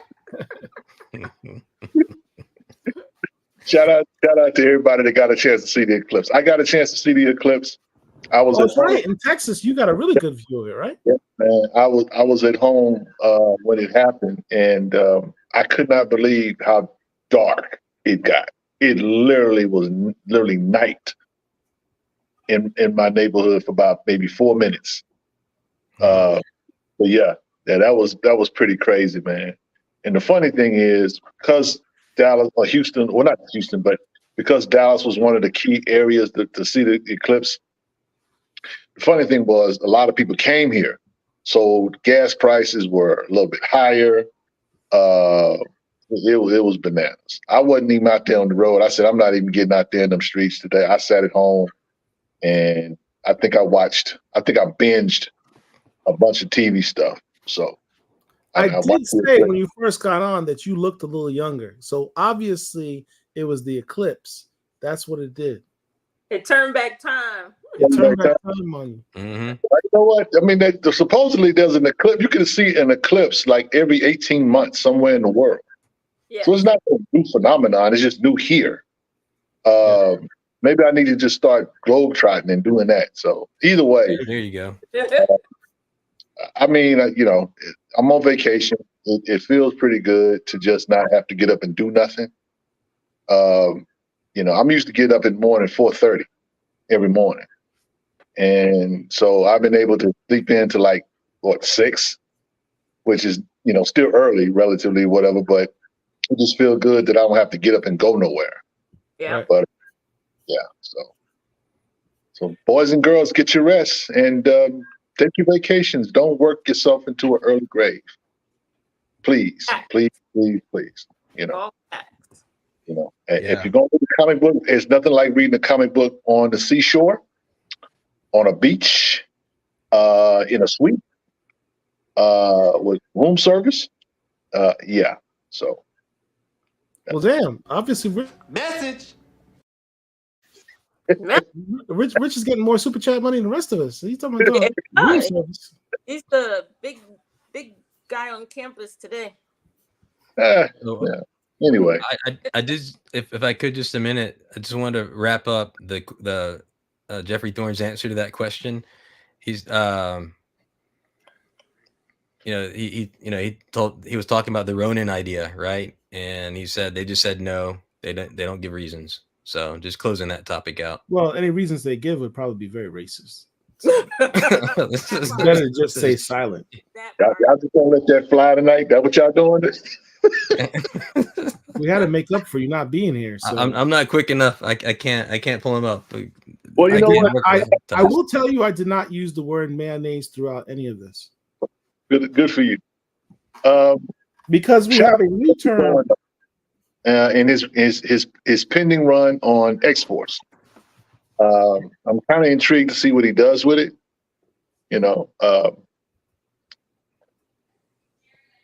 X-Force is not exactly the biggest X-Men book to get, but it can be a very violent book, Mr. Thorne. So I'm here for the chaos if you got it, my brother.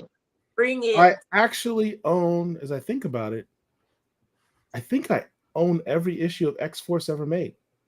Oh, nice. Yeah, I think I've literally collected every volume of X-Force. I think I have every issue. So, yeah, Jeffrey Thorne, you have a guaranteed buyer in me because I like consistency, which means I'm going to buy your book regardless. Hey, I was going to ask, is he going to bring George Washington Briggs back? Oh, that would be dope. Mr. Thorne? He's in the corner now. I already asked him to bring a black character into the book somewhere. I mean, George Washington Briggs is one of the characters that came out of X-Force. The original volume 1. Yes, sir. Issue 1, matter of fact. Wow. You see, honestly, I hadn't thought about GW. Okay, yeah, let's just mix some barbecue in that mayonnaise. I'll tell you another black X-Force member is the Bedlam brothers. The Bedlam brothers in that first volume. They haven't been around in a long time. They disappeared. So those are two characters, black characters, you can reintroduce into X-Force. Speaking of Marvel, Paul, I know you and Dr. Jennings are best buds and that kind of thing. When is this My Superhero is Black book is coming out? Allegedly June. Okay, ladies and gentlemen, you heard. June is coming up. Is this literally we're almost halfway through April, then May, and then this June. We have not heard much else about that book, but man, that book needs to come out. I think Marvel is scared to release that book. Oh, they're afraid of ruffling some feathers. I think they're afraid to put that book out. You know how much outrage from just when we just posted the book is coming out. Outrage we're getting from people just looking at the cover and seeing the name. Oh, like, what kind of racist stuff is this? This is reverse racism. My superhero's black. Why should superheroes be black? Where's the white people? This is reverse racism. Yeah, I saw a white dude do a whole show about that book. And talked about Afrofuturism. I was like, boy, talk about fear of a black planet. Yeah. Jeffrey Thorne says, trust me, BCL will be pleased with X-Force. Okay. Yay. Okay, Mr. Thorne. We're going to hold you to that. And look, I want the exclusive interview. It's bad enough I had to learn through the internet this book is coming out with your name on it. You owe us an exclusive interview on this book. Bruh, he was with us a couple weeks ago, man. He couldn't say nothing. I know, but how was it that I found out from random dude on the internet before I found out from Jeffrey Thorne? He could have sent me a DM like, bro, just so you know, X-Force, you might want to pick this book up. Give me something. I gotta see on the internet. I'm scrolling through my phone. Jeffrey Thorne's writing X-Force. Hey guys, did you know about this? No, I didn't know about this because the dude was on my show last week and he didn't say nothing. He didn't say nothing. He could not. He could not say nothing because PAs are Loctite. Uh-oh. That's how he found. That's how I found out. there it is. Yeah. Pay attention to the background of people's rooms. Did he have the copy of the issue in his background? Is that what happened? Did I miss that? No.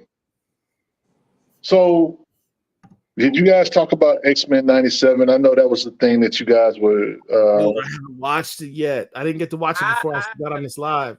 Not one episode. You haven't watched any episodes? No, I like to binge watch. I hate watching. Oh man, look, this show is dope. No, I'll I'll tell you what's dope about X-Men 97. I just picked it up, Gordon. I haven't had a chance to read it yet. I got a stack of books back here that I have not had a chance to read. Oh, you're talking about the comic book. Yeah. Now I will ask you guys this. You know, from what I heard, and I have not seen the episodes, but they're going with the Storm and Forge story in X-Men 97. Life Death. So, you know, I know you talked earlier about Storm and why people don't buy Storm titled books. I wanted to kind of chime in then. Storm titled books do not get Storm titled, I would say, Storm tier writers. Al Ewing, God bless him, you know, who you love and dear, has written Storm pretty good.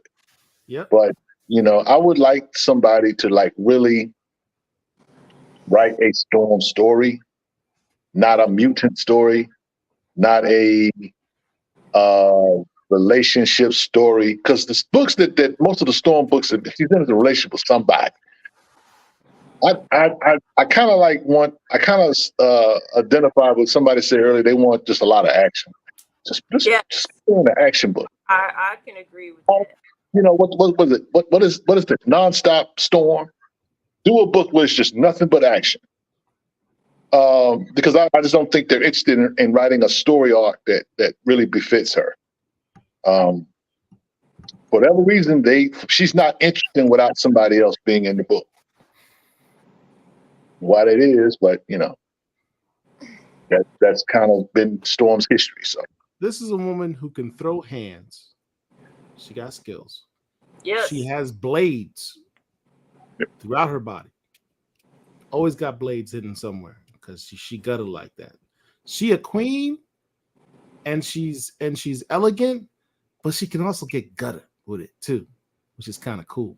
Kind of, you know, blades and bolts. That should be the name of Storm's book. Blades and bolts. okay, so Rich. yeah. I got you. I got X-Force to do first. Okay. Well, that's what's up. Are you trying to like drop some little teasers? I can't even trust Jeffrey Thorne. I'm still mad. We can only hope. I mean, you know, I think that we will. I think all of us will be here for a good Storm story. It's not like this character is not unknown character. But I'm gonna be honest with you guys. I think that if you know a story I would love to see, self-titled book, I really would love to see a Misty Knight story. Oh yeah. Wow. Yeah. I agree with that one. My God, that's a good question. Like, has Misty Knight ever had a self-titled series, even a limited series? Never.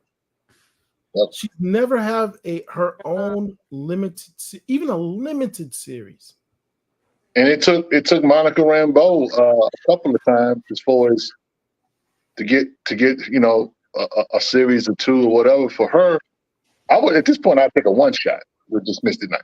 I love her interaction with Miles Morales. That's been cool, but I really would like to see her just in a tell a one shot superhero story or whatever, or a detective story, or however you want to just do it. Just I would like to see her out front. Literally Marvel's first black superheroine, and she's never even had a one shot. How crazy is that? about to start a campaign. Yes, let's do it. Let's make it happen. Yeah. Let's start give writing more. at least a one shot, and let's be real, a one shot for someone who's been around since 1973 or whatever. That's beyond table scraps. That's crumbs. A one shot would be crumbs. She at minimum should have a limited series. Because think about it. What do we know about Misty Knight's origins? We know how she got her bionic arm, but what do we know about her background, her life on this, living in Harlem? The thing is, she's been in a lot of books. She's been in Heroes for Hire books. She's been in all of those. But what do we know about her, though? Daughters of the Dragon. She's been in those kind of books. But we just don't have a whole lot. Her relationship with Danny Rand. But there's not really been a whole lot offer. But I would just love to see a Misty Knight story. I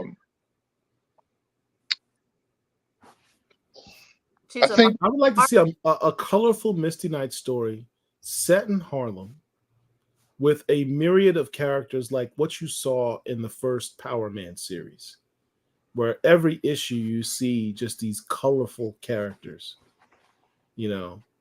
I hope they bring. I hope that they go ahead and do the Netflix stuff in the MCU, since they quote unquote have added it, so to speak. Maybe Simone Mystic will reprise the role. I thought she was a pretty good Misty Knight. Man, I love me some Simone Mystic. She's cute. Oh, Misty. A manifesto is saying Misty versus Winter Soldier. Ooh, wow! I would be here for that. That would be a long battle. I would be here for that. Now the question is though, which Winter Soldier will we get? Will we get Bucky Barnes turn the chip on Winter Soldier, or will we get the Winter Soldier that's trying to the program? Well, yeah, which one we gonna get? We're getting the program Winter Soldier, because that's the Winter Soldier I love. I mean, Jay the Blurred says they're about to do a TV series with her called The Daughters of the Dragon. Where are you getting this from? I haven't heard this. Has anyone else heard this before? No. And would that be Simone Mystic? And what's the woman who played Colleen Wing in the MCU thing, the Netflix show? I'm looking at her. She's from Game of Thrones. What's her name? That's gonna bother me for the rest of the night. She's talented. Something Hartwick. Something Hartwick is her name. Well, hopefully, I think that would be pretty good. And I guess I'm assuming they're doing it in association with Daredevil. Because it doesn't make sense to have a Daughters of Dragon without Daredevil. Misty investigating a crime he did while a Manchurian Candidate program. That would be cool. That would be damn. He just in one sentence summarized a really dope pitch for his television for a comic. Yeah, y'all make that happen. Yeah, somebody right there, Jeffrey Thorne, right there, man. Just pitch that. Done. Well, he's got to do the Ronin first, and then he'll get to that one. That was a dope pitch. I Manifesto. I back that one. Just something. Oh, Jeff is out. Hey, man, peace, brother. Take care. Peace out. Just to rewind in the comments, there was another comment on here, and since Rich joined, this is a good question because we got the whole crew here. So Amani Festo said, "Where should I start with Killadelphia?" Issue 1. That's a no-brainer. That's a no-brainer. You got to go to issue 1. You got to get the foundation to understand, how things develop. Because Killadelphia is a story, even though it's a horror comic, it's a father and son story. And that's why I'm telling you to go and start. So go get the trade, go get Killadelphia Volume 1 trade, start there. And everything else will fall into place. Matter of fact, I'm going to be honest. After you read that volume, you'll want to read the rest of the stuff. Yeah. And, it's literally like 5-6 volumes in now. So that's a lot of reading. But I'm telling you, it'll be one of those books where you're not going to want to put it down. Killadelphia is that good. it's not one of those series where you're like, well, you can skip this, and that, and just read this. It's not a series like that. Yeah. It's one long story that every issue and every volume builds upon itself. So you really just got to start from issue 1. It's just that good. And if you jump in halfway through, you're probably going to be a little lost. Just start with issue 1. Yeah. And I guarantee you, if you can stick through reading the whole first volume, you won't be disappointed. Not at all. Is that a drawback if you can't pick it up, 2 volumes in and understand what's going on? I mean, you could do it, but you'd be missing so many great references and nuances to the whole thing. Yeah. I mean, Rodney Barnes, he told us in the interview that a lot of the stories that he's telling in Killadelphia have been in his head for like 15 years. So he has had this story, and for the most part, I would say maybe 2/3 of the story in his head for 15 years. So it's important for you to get the very first volume of it, which is called Sins of the Father, Volume 1. It's important for you to get that because that's going to establish your protagonists. It's going to establish your villains in the story itself. Now, in between all of that, you're going to get a whole lot of stuff. Like Toussaint is in this book, but he's not in. He's literally like issue 18, 19, I want to say. And it covers a lot of history too. George Washington, John Adams, characters like Toppy, characters like who's the other character? Your favorite character? Seesaw, Anansi. Well, not Seesaw, the other one. Anansi. The one you couldn't stand. The one I couldn't stand. Oh, well, it was Toppy. No, not Toppy. It's the other guy. Corson? No, not Corson. The other black character, because he had an unhealthy relationship with Thomas Jefferson. Oh God.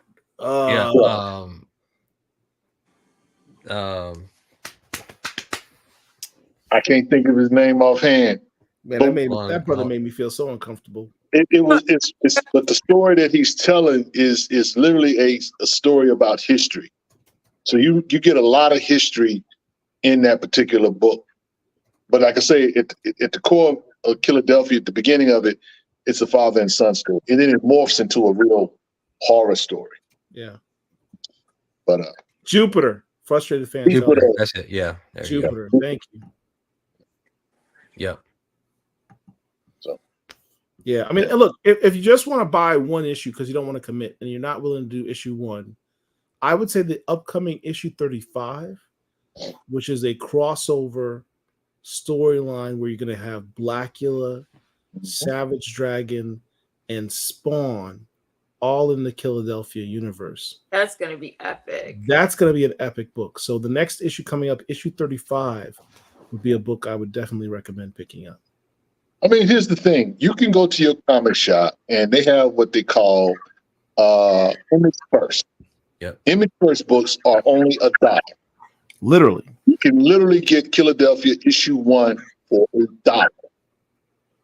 You're not going to get the floppy, the original first printing for $1.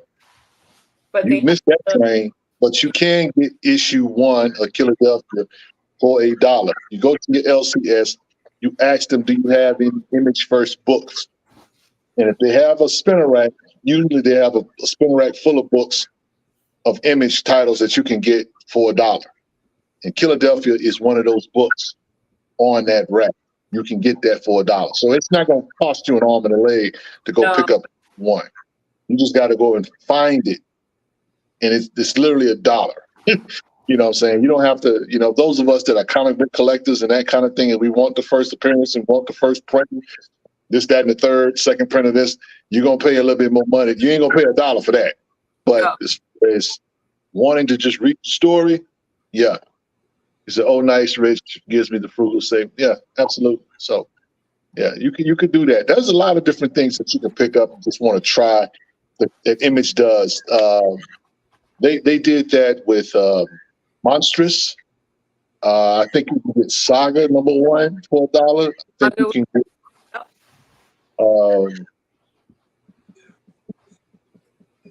This it's a couple of titles, but you can try a lot of Image books for $1. It's definitely a way to get a good introduction without feeling like you're investing too much. Yep. Yeah, and we're still keeping our fingers crossed that we're gonna hear some good news about further development on the Killadelphia show. Yeah, Mr. Barnes is working on. So he between is that working. and Bitter Root, which Regina King is involved in, Yes, you've got some good things to look forward to. Just hoping we can hear a little bit more soon. And here's guys, for those of you that need some stuff to watch on TV or whatever, go to Tubi. Tubi has Lovecraft Country on it now. It does? Yes. Oh wow. You can watch that. You can watch Black Adam. You can watch the original Blade television show. Yeah, the Blades television series is on there. The Batman with Robert Pattinson, that's on there. Guys, you don't have to break the bank to enjoy this hobby. It's wait a while for stuff, but there are places you can go to check out content that is pretty good, and so. Mike on Super Slabs also says all the DC animated films are on Tubi. I didn't know that. Damn, yeah, Blade TV series. But I know a lot of them are for sure. Yeah. Also series and some of the trade show on Hoopla. Yeah. And Defenders on the Earth with Lothar. Yes, for real. You can always go online and find something that you want to try out on, for free. Me personally, I'm the type of person, there's nothing like having a book in your hand. Devices are great and that kind of thing, but I know a lot of people talk about Marvel Unlimited, but and that's if you are a Marvel head. I'm a comic book guy that just happens to read Marvel. Just saying. Which is interesting too, because Marvel is starting to do something. I don't know if you guys have noticed this, but Marvel is starting to do what's called must-have. Marvel must-have books. Marvel must-have books have issues of particular books that they run, and it's a part of they're free. Basically, you have like 2 or 3 stories in a comic book that are free. They're putting them in one volume, and they're putting them right next to your previews books, and that kind of thing. And so, if you just wanted something different to read or something to experiment on, because like one of the books that they put out, I think was like a Deadpool Spider-Man issue 2, I want to say. No, I'm sorry, Uncanny Avengers issue #2. And there was a Deadpool Spider-Man story along with it. But they've had like 2 volumes of that's been coming out. So Marvel is trying to get new readers or trying to get people to invest in the hobby again. New comic book personnel per se. They're never going to do what they should do, which is go to Dollar General, places like Family Dollar, places where people that don't have a whole lot of money go. You can literally I think their books. I think they're pricing the books too high to put them in Dollar General or Walmart. That's what they're doing. But they could literally reprint a whole lot of stuff for $1 and put them. Don't put them in comic book shops. Put them in shops where most comic book heads don't go. Put them in that way you get new readers. So I'm going to show you something here. Gordon mentioned that you can read the Image first digitally on the Image website for free. So I'm just pulling this up. So so we got Killadelphia issue #1, and you can definitely read issue 1 online. So check that out. There you have it. It's nice.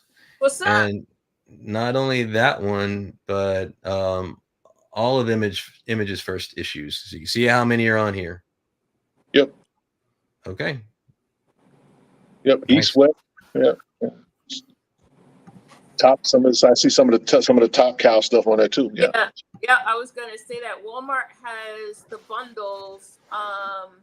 So there is a card collector section where they have As Seen on TV, and I'm just telling if you want to go to get the bundles at Walmart, there's a section part of Walmart right before you get to the registers where it's the collectors section. You can see the As Seen on TV products.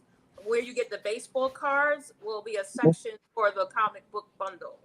Well, you know what's weird though about that though, Angel, is the fact that Walmart's been doing that for a while, but the problem is collectors. Yes. Because what the collectors are doing is they're going in and they're rating these books. But the irony is a lot of these books that they're putting in these bundles are very new books. I remember seeing Nubia, the first couple of issues of Nubia in these bundles, these DC bundles. That's fact, they were so reckless at one time, and Marvel's responsible for this. Marvel were literally putting 1 in 100, 1 in 500.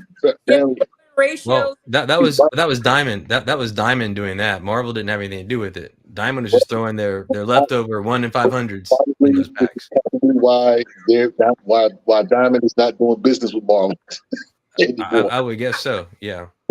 So you put a book like that in a bundle for $10 or $8 or whatever, right? Guys gonna take it straight to the eBay machine and make a 200% profit. I know. I got a 1 in 500 out of one of those Walmart packs. What was it? What was the Peach Momoko X-Men series?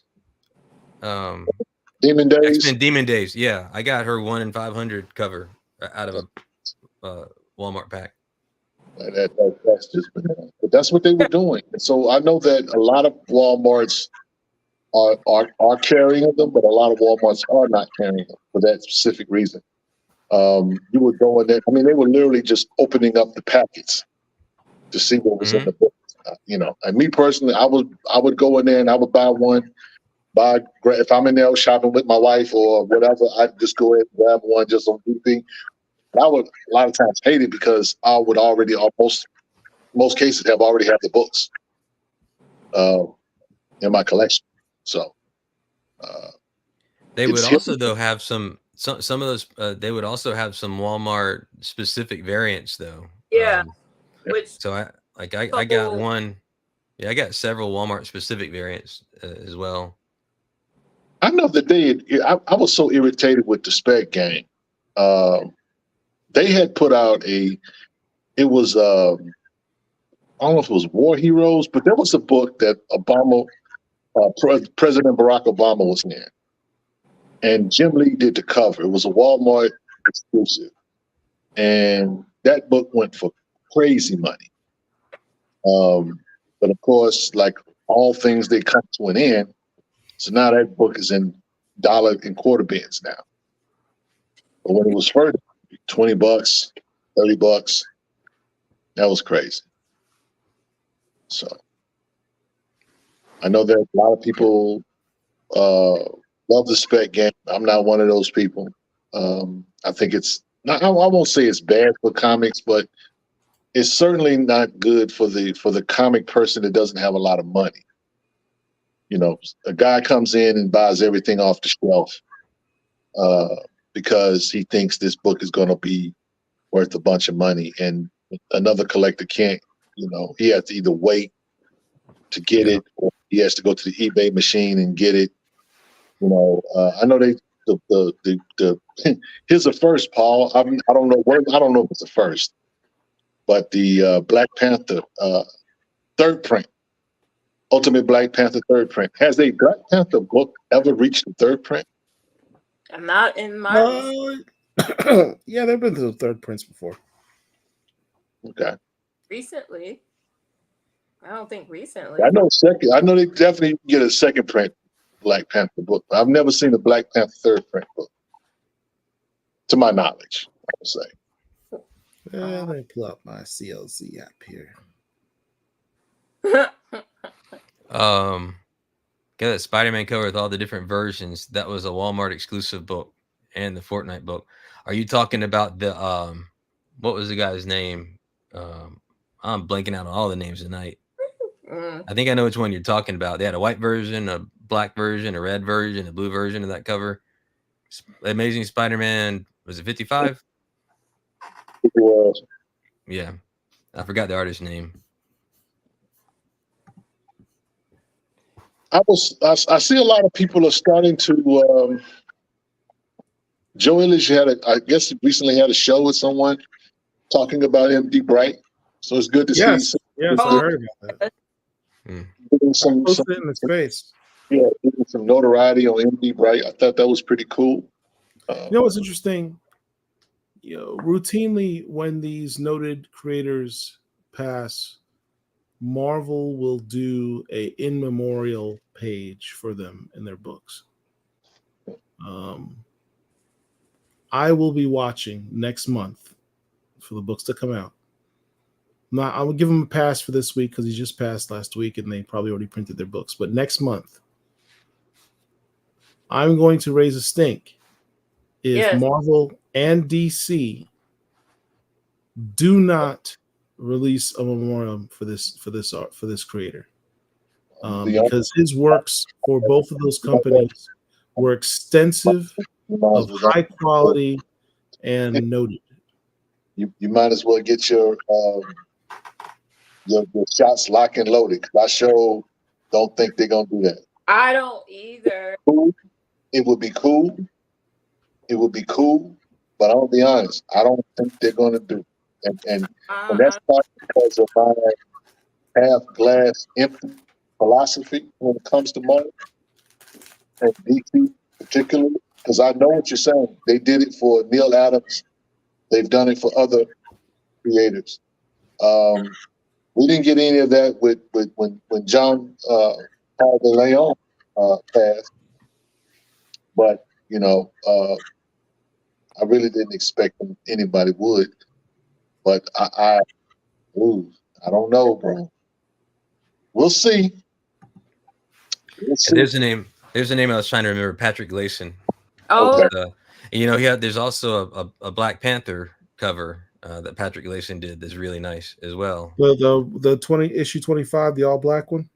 Yes. Yeah.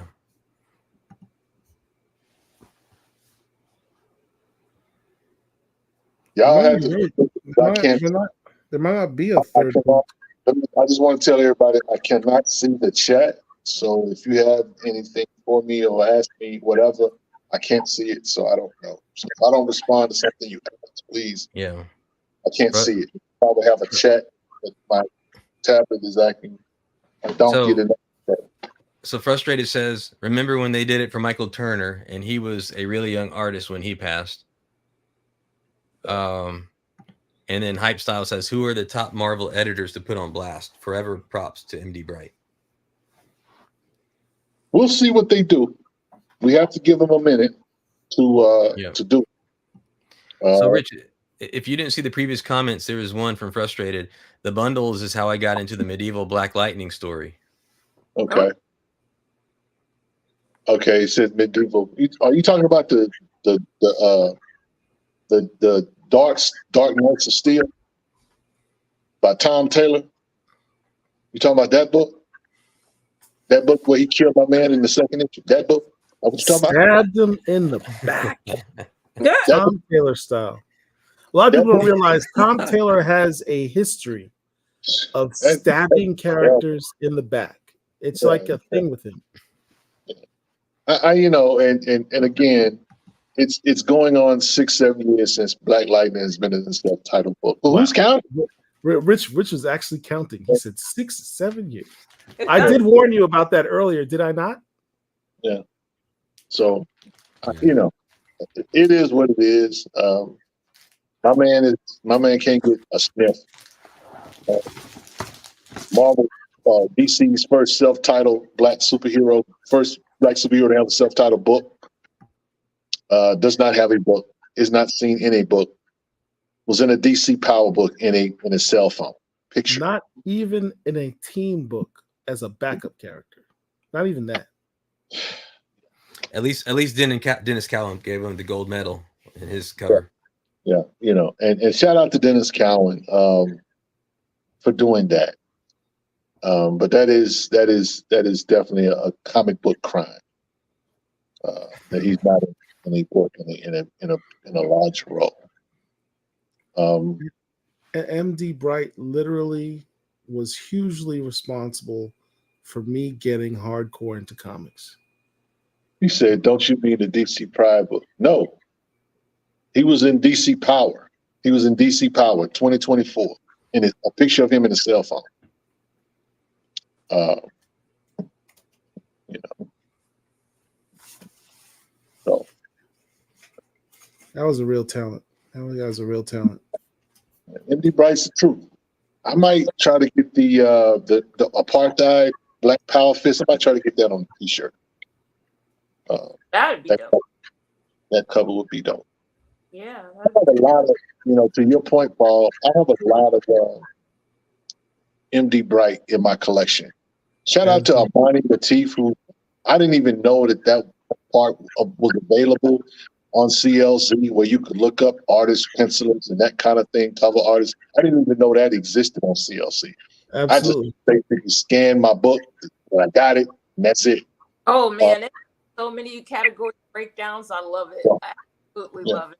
Also on the our League of Comic Geek account, or just that website, I should say, you can put in an artist, a creator's name, and you can see all of their works.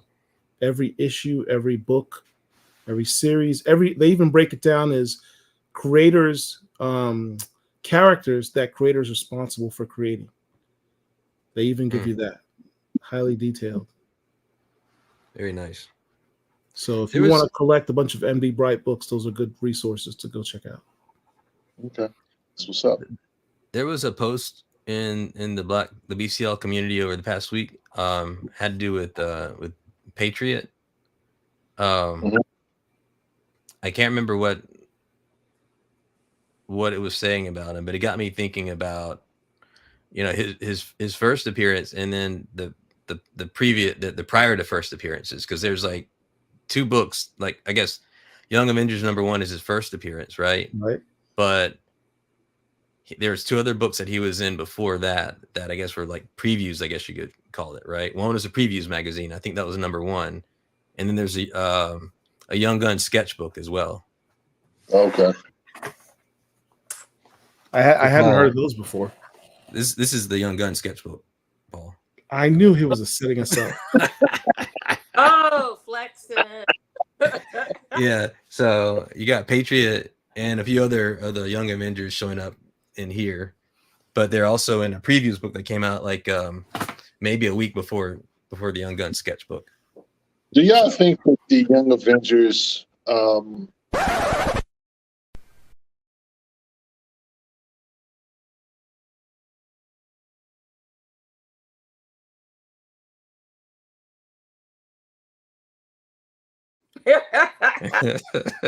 This freaking guy.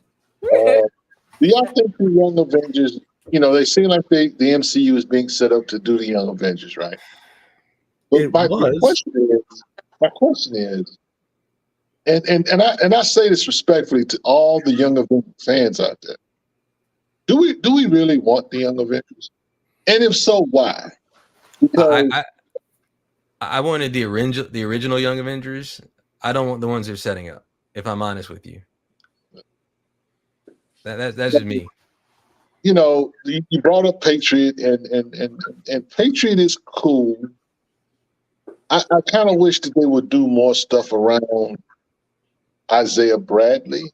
Oh yeah, that would be nice. They would really mine some of that information. I mean, the Falcon and the Soldier, that just kind of whetted the appetite. Do you imagine the stories that they could tell? If they really just wanted to just do some stories, whether you want a what if story or whatever. I mean, there's so much stuff that they could do. You know, stop trying to shove Black Falcon down or Cat Falcon down our throat. You got the real Black Captain America right there to work with or to use. I tell you what, they should have Isaiah Bradley in a what if. cartoon. Oh man, yes. He really should be. That would be He'd good. be a perfect material for that. In general, and I've said this a few times now, I really think with the success of the What If series, cartoons like Moon Girl and Devil Dinosaur, Marvel really needs to lean into the animated realm. The fact that, in my opinion, the best Spider-Man movie ever made was Into the Spider-Verse or Enter the Spider-Verse. Yeah. Shows you what can be done with animated films. You can do just as much stuff as you can do it and more with an animated film, and it's less money to do an animated film because you can do all the special effects you want for less money. There's like no downside to it. And I'm a big fan of the What If series. And the fact that they're able to bring in the original actors to do the voice acting is huge. I think that is a way to sort of fix the Marvel universe because all that stuff is canon and allows you to fill in the gaps between these films and do some really cool things. So yeah, I'm all for it, man. I really wish they could. Respectfully, Paul, this will not be fixed until they deal with that dude in Wakanda. Well, look, at the end of the day, they need to reboot the entire universe. They can put a bandage on it. They can. You can do a lot of stuff until they do right by that dude over in Wakanda named T'Challa. But they got to get that straight. And look. I'm trying to help you Black Panther fans because it's for real. Here's the deal. No, listen. The Wakanda is the no pun intended is the black hole of the Marvel universe. It sucks everything in. You cannot talk about the Marvel universe without Wakanda. It's impossible. The tech is all throughout the Marvel universe. The influence is all throughout the Marvel universe. T'Challa is all over the Marvel universe. Whether he's King of the Dead, or whether he's in his own book, or whether he is working with the Avengers or Captain America. How do you just ignore? We're gonna fix everything, but we just gonna leave Wakanda. We just gonna tell y'all, we're gonna give y'all a cartoon and tell y'all some Wakanda tales. You can't do that. You gotta go ahead and do the hard lifting and recast the character. Yeah. Do that. Because all you're doing is pissing off Black Panther fans. We're giving you guys Wakandan content, but you're not giving us T'Challa. Right. So that's the equivalent, Paul. That's the equivalent of going to a strip club and getting a 5-piece wing dinner, and we watching the DJ. We're not doing that was a very specific reference. I'm saying, you're literally not fixing what needs to be fixed. Until they do what's necessary. And I know everybody was waiting on the Secret Wars thing to fix it. It didn't. Why won't they fix it? They have plenty of opportunities. Sirius's comment just cracks me up. We were doing so good. I know. But let me ask a kind of a provocative question. So Marvel kind of found lightning in a bottle with Wakanda. Is there lightning in a bottle that DC could do if they got their act together around Milestone? You know what, man? Look. I'm about to lie down. Oh, you trying to start fights? They listen. I think that when it comes to Milestone, That's a sore subject, bro. that's Subject. I don't think that I'm gonna be honest. I think it's not repairable. Because the silence that's coming from Milestone at this point is deafening.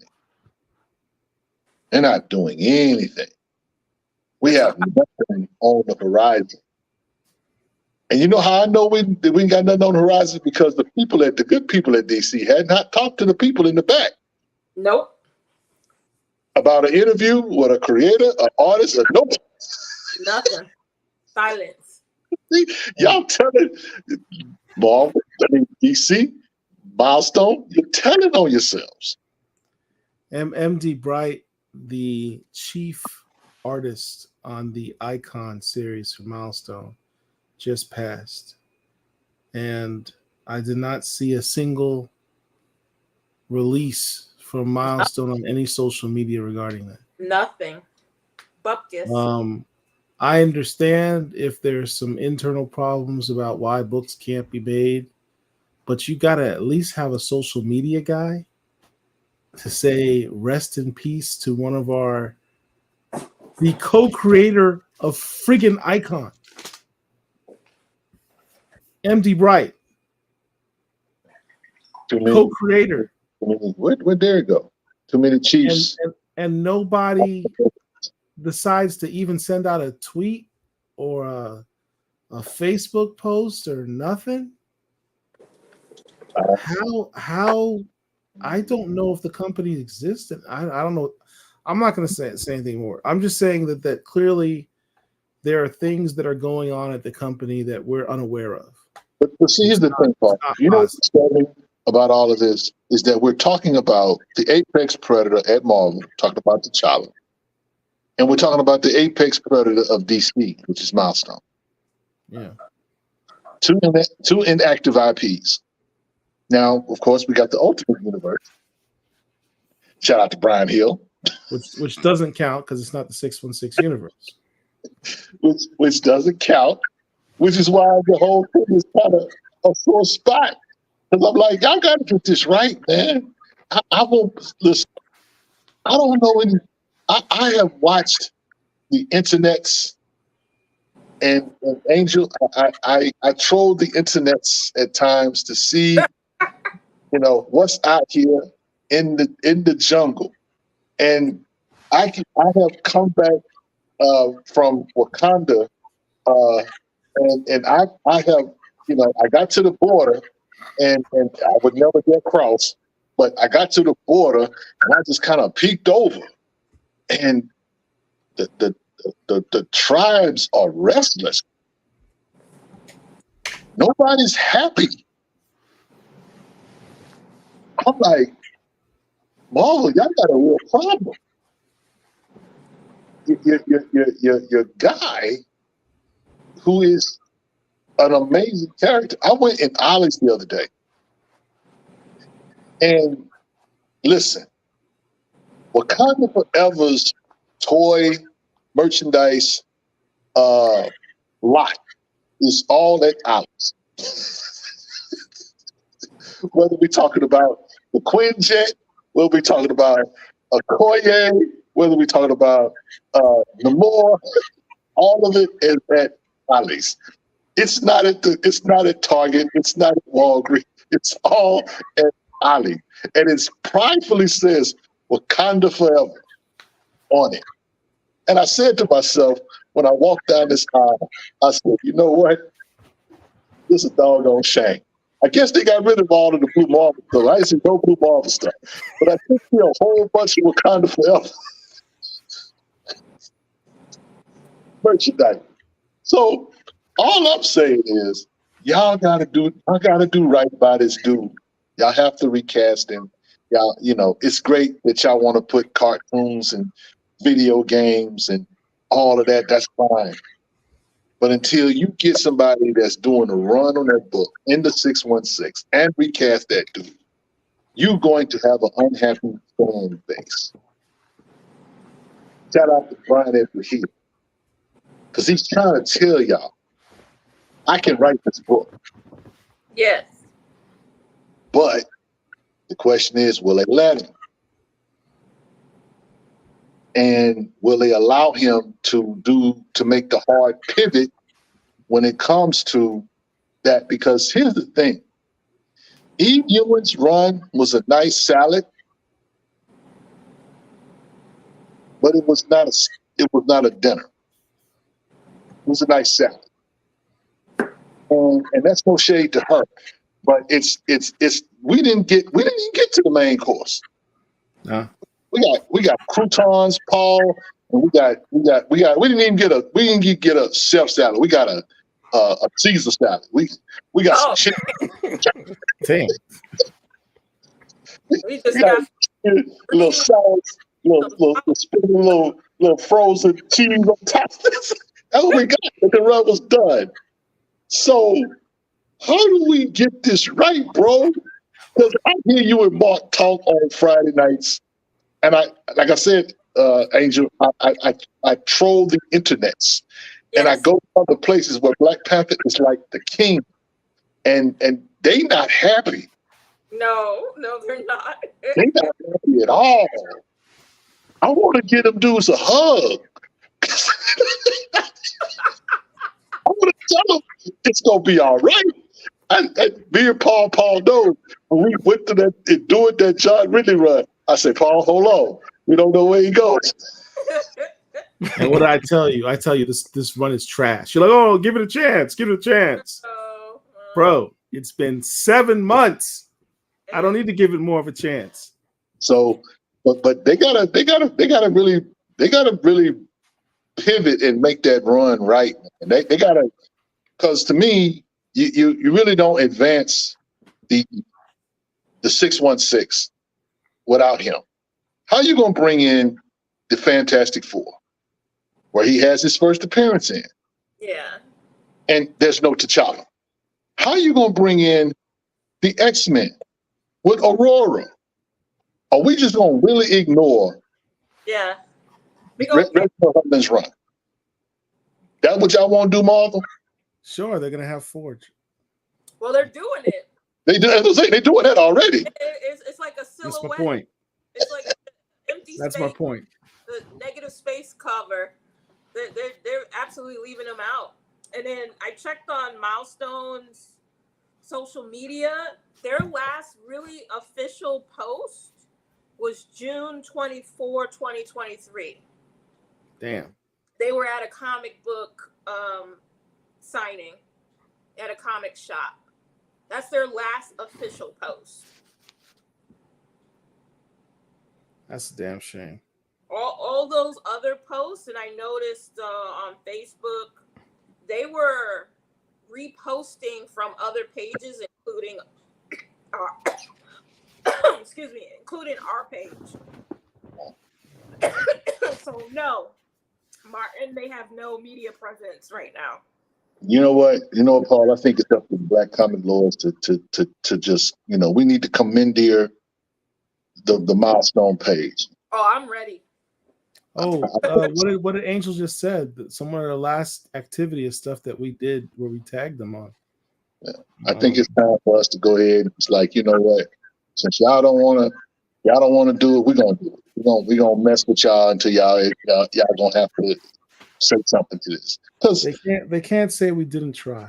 We have done everything we can to promote Milestone and throw our support behind there.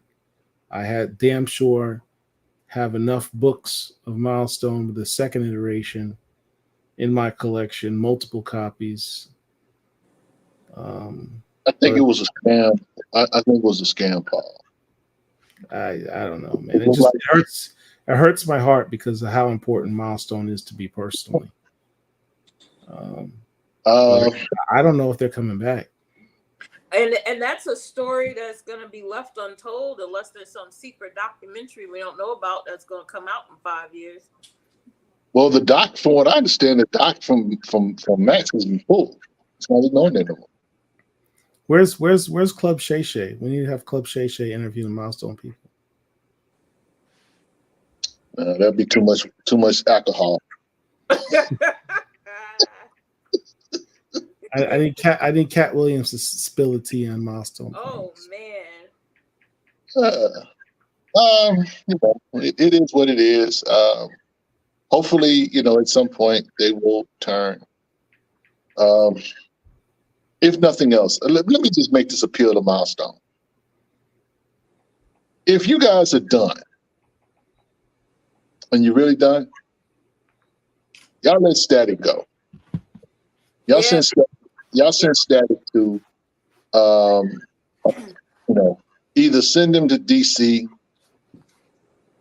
or, license him out to an independent. But I think if all the characters that deserve some shine, it's Static, not Static Shock. Static. Yeah. I can get over you dropping the ball on Icon. I can get over you dropping the ball on Hardware. I can even get over the fact that you dropped the ball on Blood City. Shout out to Jeffrey Thorne, who gave us a dope run, season 1. Mm-hmm. But what I cannot let y'all drop the ball on is Static. Static season 2, Shadows of Dakota has been the best book they put out. Yeah. Since Milestone 2.0 came out. And you got a dope character and a dope anti-villain. And no, I don't like anti-villains, anti-heroes, I should say. Evan is a villain or anti-hero that should be used in other places. If you're not going to do anything with those characters. You can put out all the omnibuses and compendiums. I have not bought one because I have all the books. Why buy a compendium to just say I got it, and then you literally put out a compendium that don't put Ivan Velez Jr.'s name on the cover as a cover. Don't give him a cover credit. Though a lot of the material that's in that compendium is his stuff, his Static stuff. That what y'all doing? So we don't know what's going on with y'all. And as long as y'all talk about it, we're going to talk about it. And then Hypestyle's asking this question: is there an option for Milestone to crowdfund and get investors so we can get in on it? I think it's a more deeper Discord than just funding. I suspect strongly it's an internal fight, and then there's an additional fight between Milestone and DC. And DC, yep. So, whatever those challenges are, it's way past the whole funding thing. Yeah, and that IP is going to be in the Warner Brothers graveyard for a minute. Yeah. I mean, I suspect if Warner Brothers wins that fight, they'll simply shelve Milestone. Yeah, it'll catch dust like all the other stuff that they sit on. Yeah, I suspect that Warner Brothers has. I don't know, that Warner Brothers has probably exclusive distribution rights, even if they don't own the IP. And now you got a challenge because if I own the IP, but I can't distribute it except for through one company, then Yeah. And let's just be honest. Really tough. Let's just be honest. Paul, you kind of hit on it early when it came to Storm. You guys, you girls, we have to buy the books. If we don't buy the books, we cannot expect them to do anything with these books if we don't buy the books. It's that simple. If the sales are not there for them to continue to want to do this, because it's like, to me, if the sales were there, they would have to put something out there just because. You know what I'm saying? They would have to literally just try to make up some stuff. But the fact that you literally are, almost basically almost a year in, 6 months in, when nothing's on the shelf at all. There's no, solicits for the next 3 months in sight, which means you're literally going to be absent all summer. What did that say? Either nobody bought the books, or to Angel's point, there's this internal battle going on, and we the consumers are suffering for it. But at the end of the day, it's dollars and cents. It's dollars and cents. And so my thing is, and this is just me. I can't speak for Paul. I would rather y'all just put out trades. Don't put out no floppy. Go ahead and give graphic novel. That's actually a good idea. Like if they had put out trade volumes at a cheaper price point than the omnibuses of all of these Milestone books, you could have at least helped develop a buzz about the titles again. Yep. But that makes Eric July is killing it with an unknown IP, unknown characters. And this is a guy that was very critical of DC and Marvel, and has been able to do this on his own and get help from other creators in the industry to do what he's doing. So you cannot tell me that something is not up for a guy to just come in out of the blue. And I know his politics kind of turn people off and who he associates with. I'm not here for none of that. I'm just here for the comics. Yeah. But the fact that he's still able to do that is amazing. And he's even getting static from those who, quote unquote, have supported him originally. Yeah. That dude is rolling. I don't understand it, Milestone. You've been in the business 30 years. This dude just showed up 30 minutes ago. Yeah, but you're talking about a singular creator as opposed to a group. I know. I'm just saying, Angel. It's kind of telling of what's going on with them. The fact that it is like that. Exactly, but that's my point. You have the internal battle, whatever that is, and then you have them as a group who are weakened because of their discord battling between DC and now Warner Discovery. So it's a perfect storm of creating nothingness. To answer Amani Festo's question, Rich is contrasting Eric July and his success with Milestone. Yeah. And that's no support of him per se or whatever. I'm just looking at the cold hard facts that he's able to sell 10, 12, 13,000 graphic novels. Yep. And I'm like, okay, if that's the way, and people want graphic novels versus floppies, Marvel, DC, let's just put some graphic novels together. Let's not go to the shop every day. Frustration is what happened to the Milestone initiative. No one knows for sure. It's over there. I think the game is, and it's sad though, but I think the game is passing them by, or has passed them by.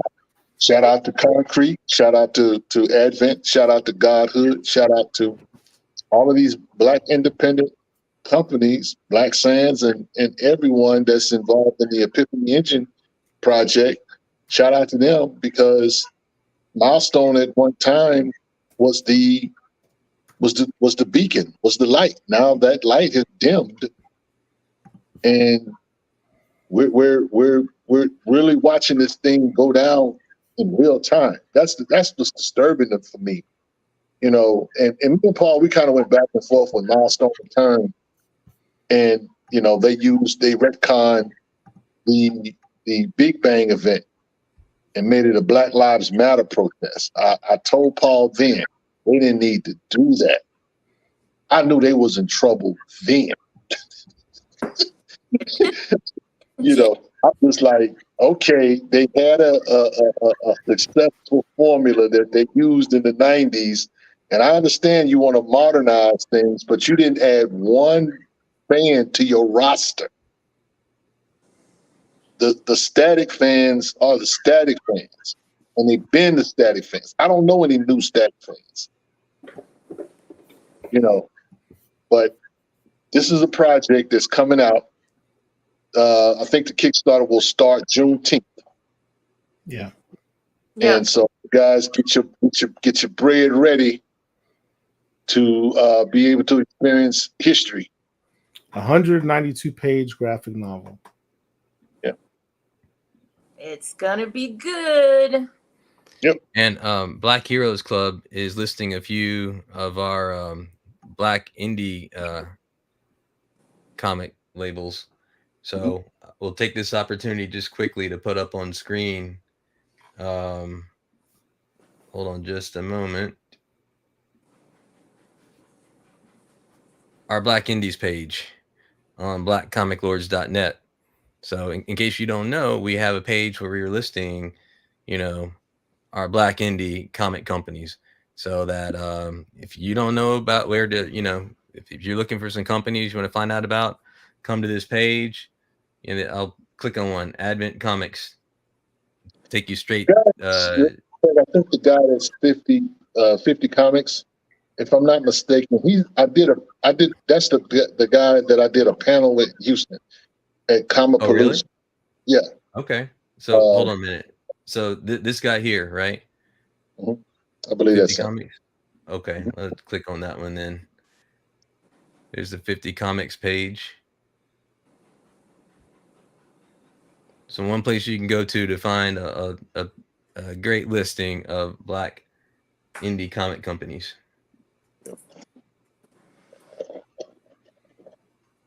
And we get more requests to be added to this page every day. And Right. we talk about it all the time that they're Marvel and DC are not the only game in town. And as much as we love Marvel and DC, we recognize that they're not the end all be all. At the end of the day, Ranger Comics is doing something incredible and insane.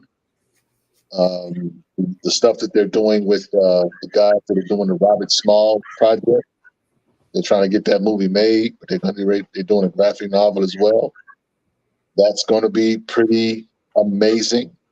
They're guys doing things. I will say this, and I stand on this when I say this, that if the Black comic book head ever decides to let Marvel and DC go, they got somewhere to go. This ain't the 90s. Right. This ain't the 80s. This ain't the 70s. None of us back then we had no choice. We got choices today. We got choices. There are plenty of publishers that are out there, independent publishers, that would more than welcome the Milestone IP and probably give them a pretty favorable deal to print their books. Y'all better do something before it be cheaper than a carton of cigarettes. I'm just saying. I get it together, man. Get it together. I mean, who is it? Image Comics will be a great place for Milestone to go. Yeah. Yeah. I concur on that one. That was a brilliant idea. Either Image or Boom Studios. That was going to be the next one I said is Boom. So y'all better stop playing. Right. For real, because y'all are forcing Black comic lords. Now, when we were talking about all the other stuff, it was fine. And I'm sorry, I brought the conversation down by mentioning T'Challa and Milestone, which is a sore spot for a few of us. Okay, but namely me. But again, we have to deal with this. This is what the company. This is what the community wants. Listen, let me use you like football, Paul. Let me say this. Okay, now I'm not a Cowboys fan, but the NFL is better when the Cowboys are good.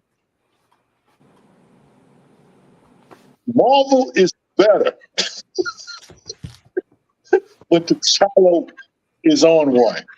Okay, that's what it is. We could debate it. We could shout. You know what? Shout out to Herschel. Herschel had the troll post of the century when he did the eclipse hashtag recast T'Challa. The commentary on that post was hilarious.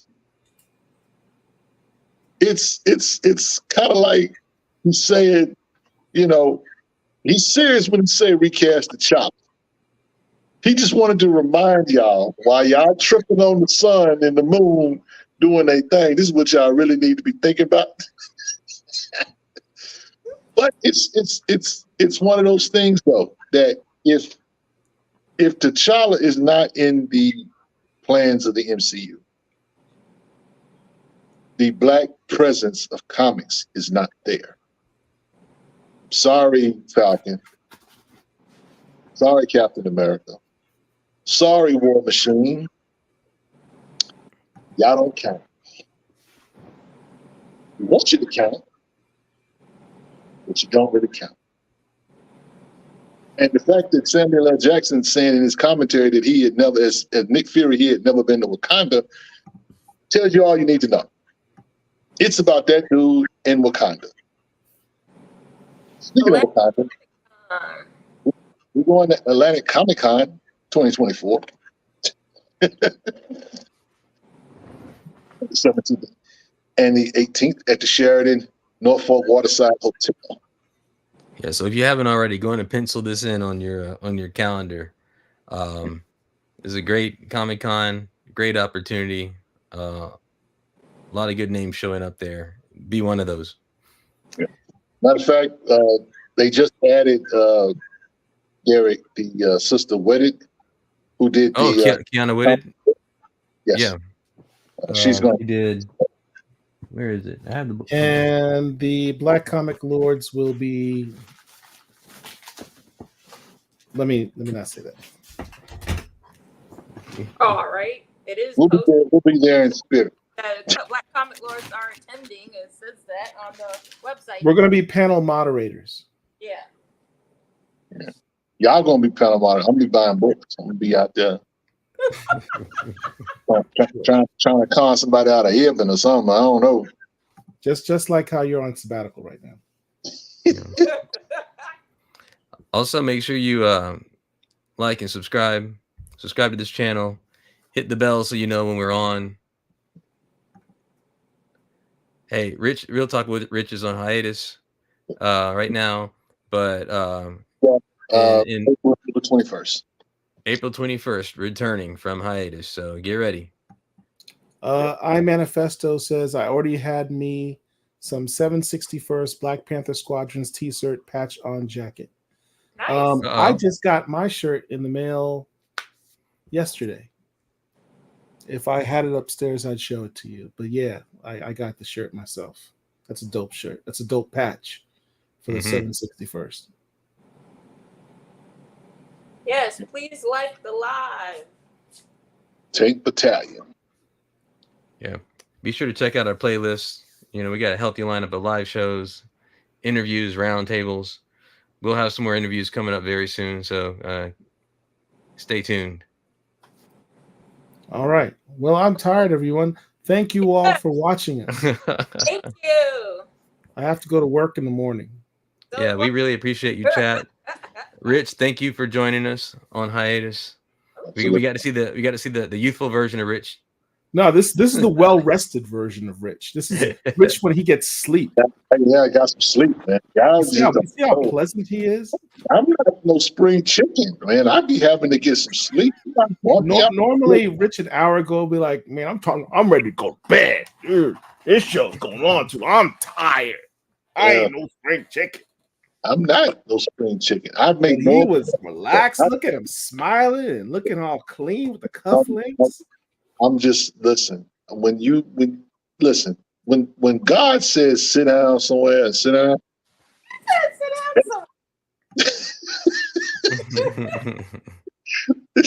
Sometimes you just need to rest. I needed a vacation. I needed a break.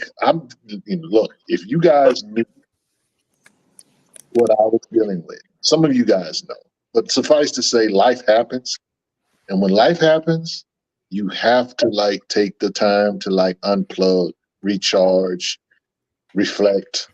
You know, like tonight, I was able to come in with some energy because I've been able to like really rest. I haven't been in a hurry. I mean, usually when I come to Houston, I'll go to like 50, 11 million shops. I went to one shop today, and I was not in a hurry to get to that shop today. You know, so I thank God for the rest, you know, and I'll be back on the 21st to talk about the shenanigans going on. But, you know, I feel good. So I want to thank all of you guys for, you know, doing the show, whatever. And like I said, I really, and you know how you miss something, you be tired of something, but you really miss it. Yes. And that's kind of where I am with this, you know, but sure what he did the other week.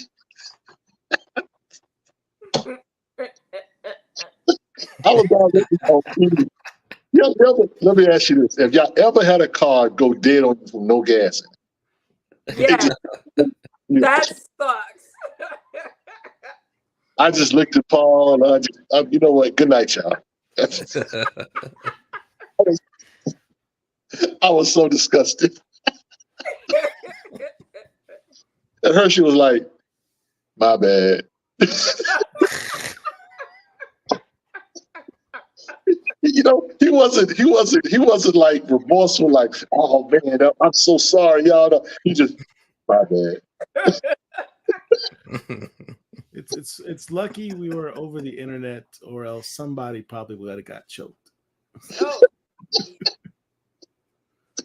I mean, he had a little thing. He said, well, you know, well, guys, I got to go. I'm broadcasting from Tallahassee, wherever he was. Good night, y'all. I heard you click, boom, in the show. Quick button. That dude crazy. Yeah. I suppose that's one word for it.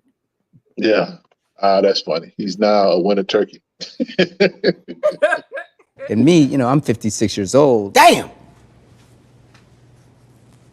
I'm sorry. I'm sorry. That's right. I am 56. Don't even play with it. Okay. You know. But you know, for real, thanks for guys for y'all being here with us tonight. And thanks to my squad. I want to thank the squad for allowing me to jump on tonight with y'all. So allowing you. Like we have to get the permission or something. Oh my goodness. You know, well, I mean, I thought I would see Herschel tonight, but you know, it's okay, Herschel. You can come. You come. Now he's traumatized. I think he thinks we're still gonna choke him out for the last time. I think all of us are good, bro.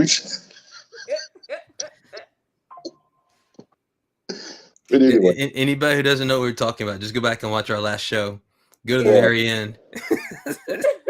Yeah, just go to the very last Wednesday. I was like, wow. Yeah. Let me ask you this though: when he ended it, did the credit Black Comic Laws Return to that? No. It just abrupt ending. Just we just went into the just the show dropped, you know. Yeah, that was hilarious. All our viewers were still putting comments for a good 5 minutes afterwards. Like, where'd y'all go? What's going on? That was so embarrassing. Yeah. Well, we got to do better. But anyway. Good night, y'all. Y'all have a good one. Good night. All right. Black Comic Lords, we got you.